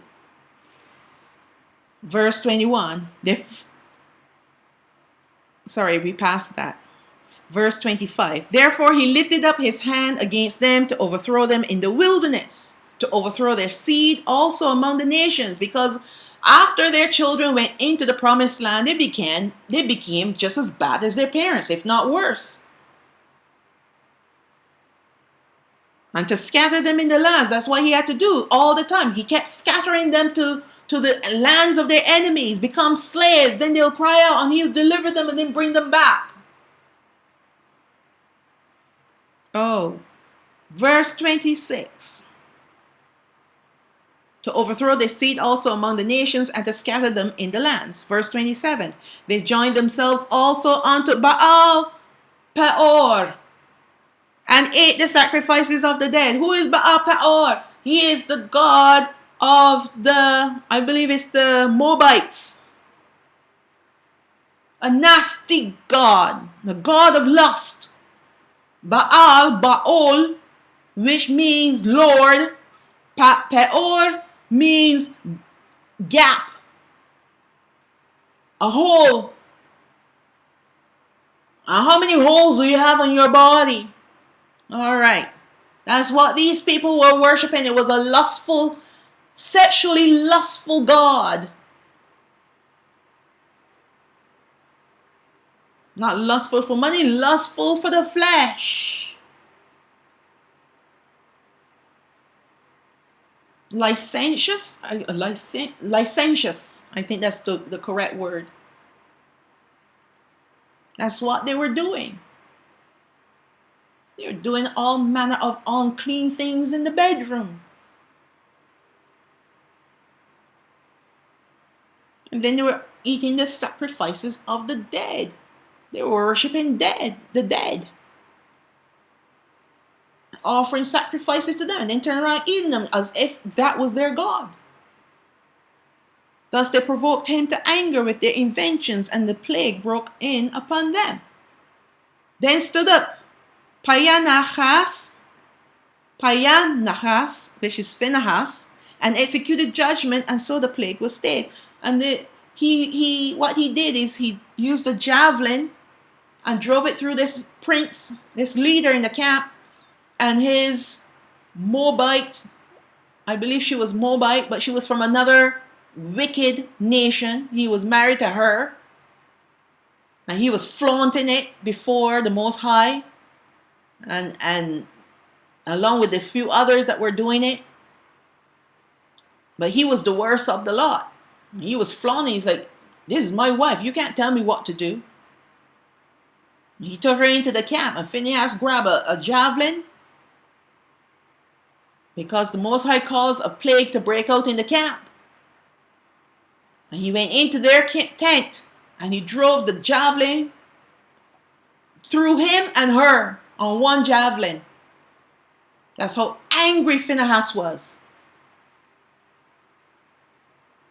He was angry for righteousness' sake. And then that's how the plague was stayed. Because he stood in the gap for the people. Verse 31, and it was counted unto him for righteousness unto all generations forevermore. Even though the Levi, because Phinehas, he was the offspring of Ahawaran, he was in the lineage for the priesthood, the high priesthood. All right. And they can't have blood on their hands. That's why the tribe of Lewi was not allowed to go to war. They can't have blood on their hands. But yet, the Most High used them to slaughter 3,000 of their brethren in the camp when they worshipped the golden idol. And now Phinehas is gone in and killed this man and his wife. And the father said, I am going to account it to you for righteousness. You and your lineage forever. Verse 32, they angered him also at the waters of strife, so that he went ill with Masha for their sakes. That's when Masha struck the rock, when he was supposed to speak to it. Masha was frustrated. Every time they ran out of water, instead of praying and giving praise, they started murmuring and complaining. Verse 33, because they provoked his spirit so that he spoke inadvisably with his lips. They did not destroy the nations concerning whom Yahweh commanded them. When they went into the land, they were supposed to destroy all the nations, but they kept some. Use them as slaves. Well, of course, you know what happens to our people when we keep a few people as our slave. They eventually want to marry them. And these slaves have their own gods. That's why he said in the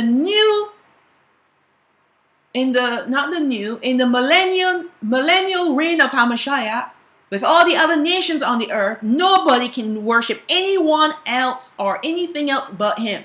If you do, he's going to destroy you off the face of this earth. Although many of the people went with Satan for that final war, they still had to come and worship the Most High. All right. Verse 35. But were mingled among the heathen and learned their works, their worship. This is what happens when you go and you marry another nation. He does not want us to marry any other nation. And listen, Africans are not us. So if you say that this person is from Africa and they look like us, just because they look like us, that doesn't mean that they're us. Yes, some of our brethren are scattered in Africa. In fact, most of the northern tribes, the northern kingdom, the 9.5 tribes are scattered in Africa. But we don't know who they are. They don't know who they are. Some of us know who we are as the southern kingdom. And yet many that are calling themselves Yahweh are not us. No, they're not. Just because their parents, they look like us and their parents look like Negroes and whatever, it doesn't matter.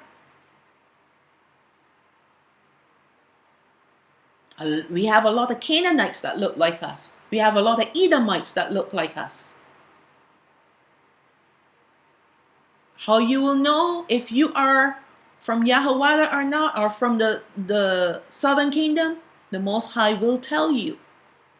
I don't care how many blood tests you've done. Blood test doesn't guarantee you a place in the kingdom. His word does. When he speaks to you and said that you are of the offspring of Abraham, Yitzchak, and Yaakov, and this is your lineage from the tribe of Yahweh, or from the half tribe of Lewi, or from the other tribe of Benjamin, until he tells you that, you don't know.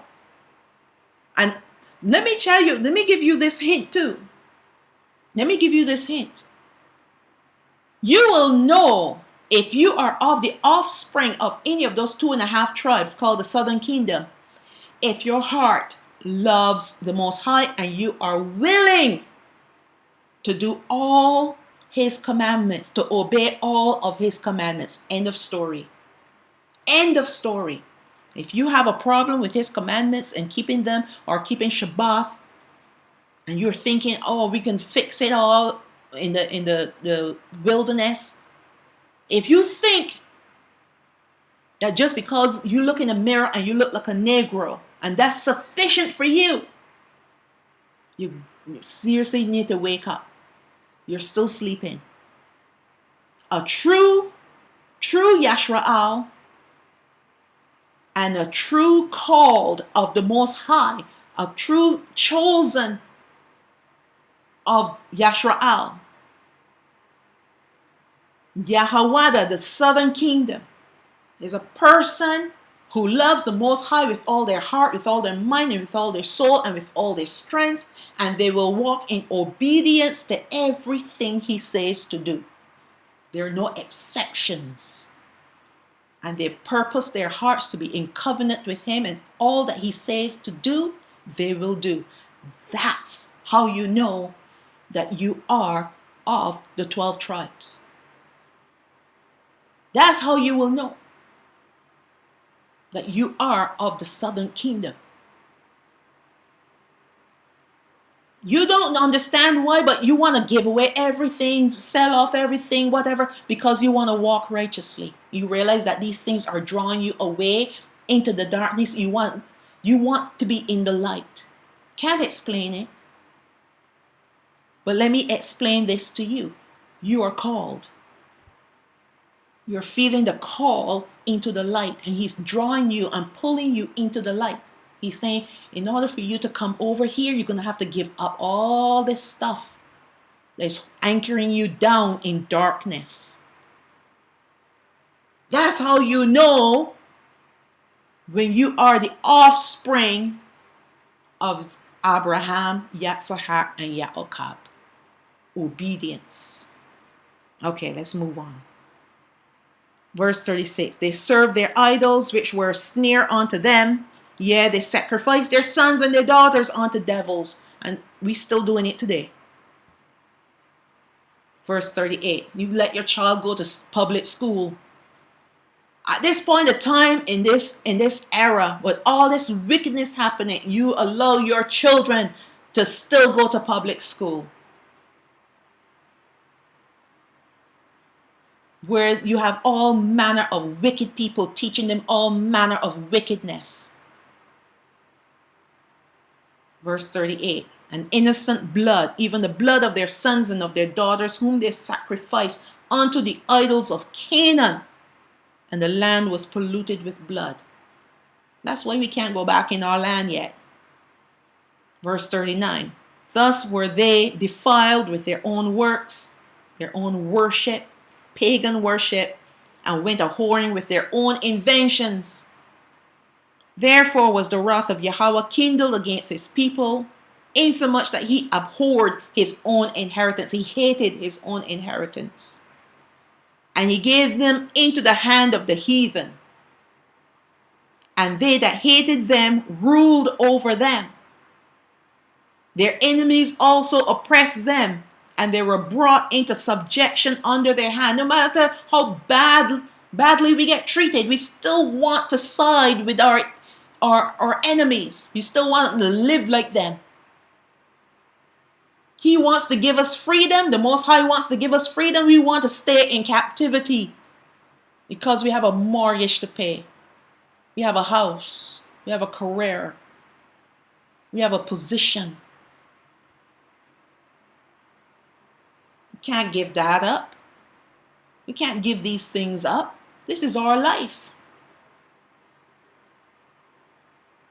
And no matter how much you go into an office where people hate you, they will want to do the worst if they could against you, but because of the law, and pretty soon that law will be out of their way and in favor of them mistreating you.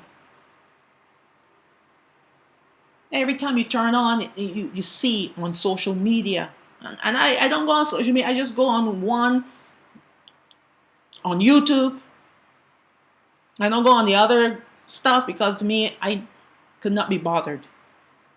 But you see on the feed all these different racial moments. How people now are freely expressing their hatred towards us. Once upon a time, these people used to, smile up in our face and like, oh, I really like your hair. Your hair is so curly. And, and this and all these fake things that they used to say to us. Oh, you're so sweet. You're so nice. Now they're turning around, and because there's no law anymore, lawlessness is now abounding. Now they're expressing their true feelings towards us. Oh, I hate you. We hate these black people, these Negroes. You still want to go and marry these same people that hate us? You want to go make children with them? Why would you want to mingle with a seed that hated you even from the very beginning? They hated us so much that they used to throw our babies into the alligators, the crocodiles. Use them as bait.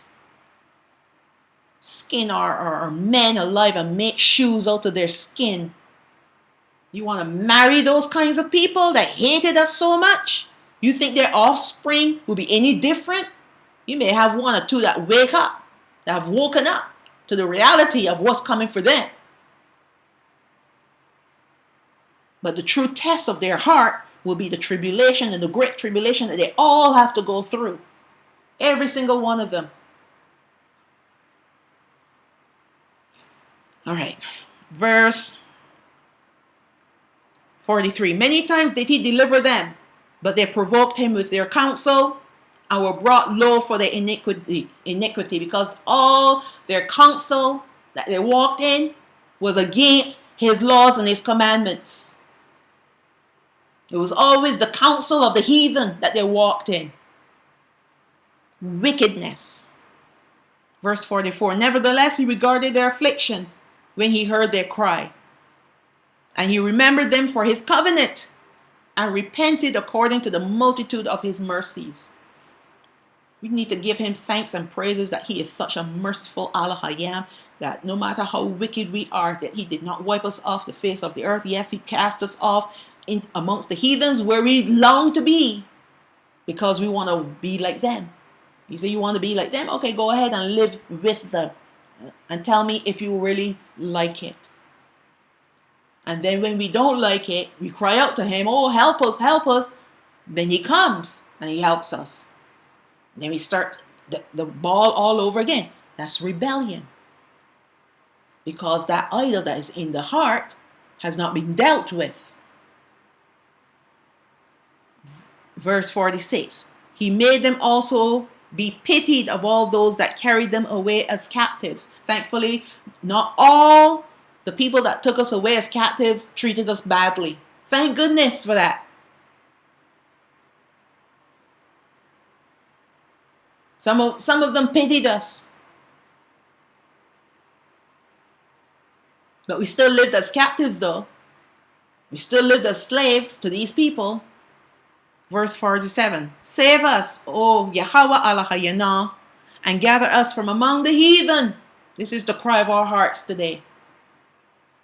Give thanks unto your holy name and to triumph in your praise. We want to praise you with all our hearts. Help us to be delivered. Help us to get out from these heathen nations so that we can give you all the praise that is due to your name.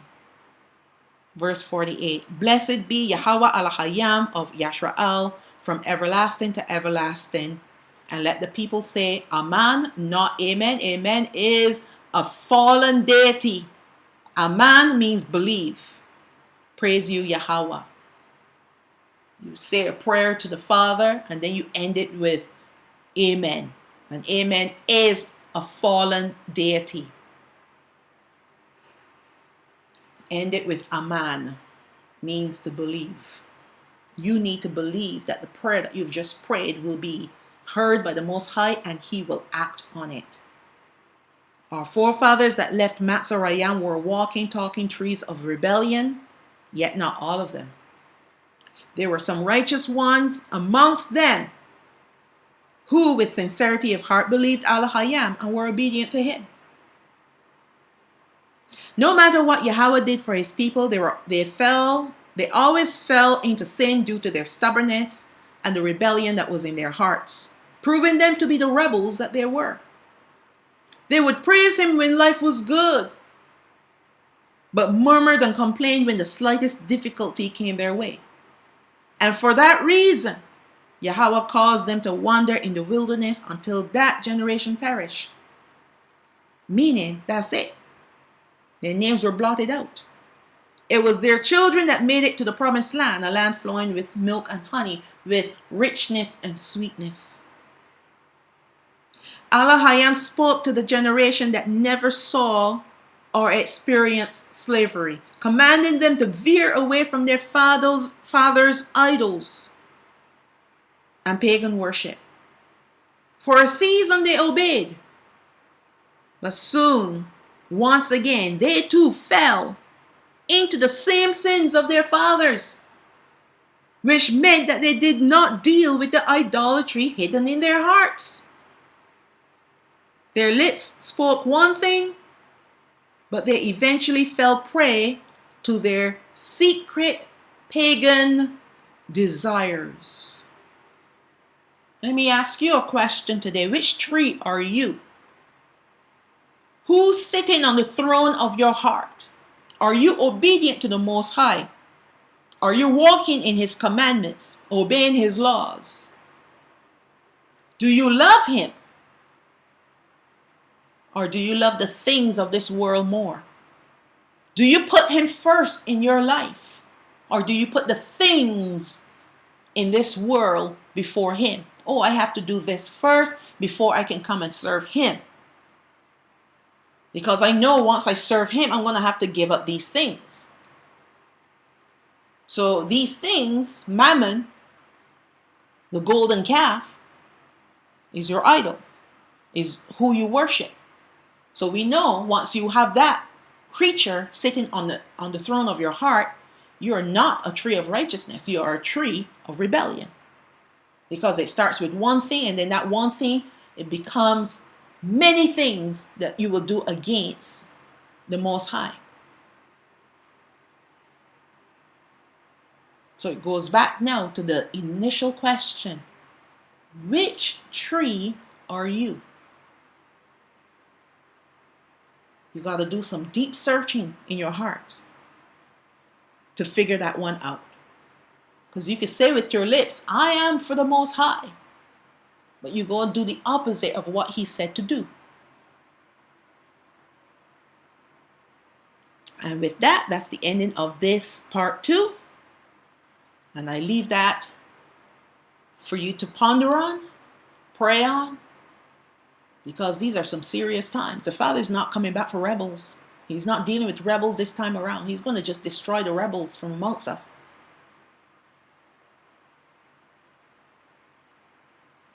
So I bid you, Shalom. May the Most High bless you. May he keep you. May he cause his face to shine upon you. May he be gracious unto you. May he bestow upon you all his blessings. All his blessings upon you and yours. And may he bestow also upon you his Shalom, his peace that goes beyond even the peace of this world. The peace of this world is nothing. 1 minute is here, next minute is gone. The peace of HaMashayach endures forever. And I also will bid you Shalom. Praises to the Most High, HaMashayach.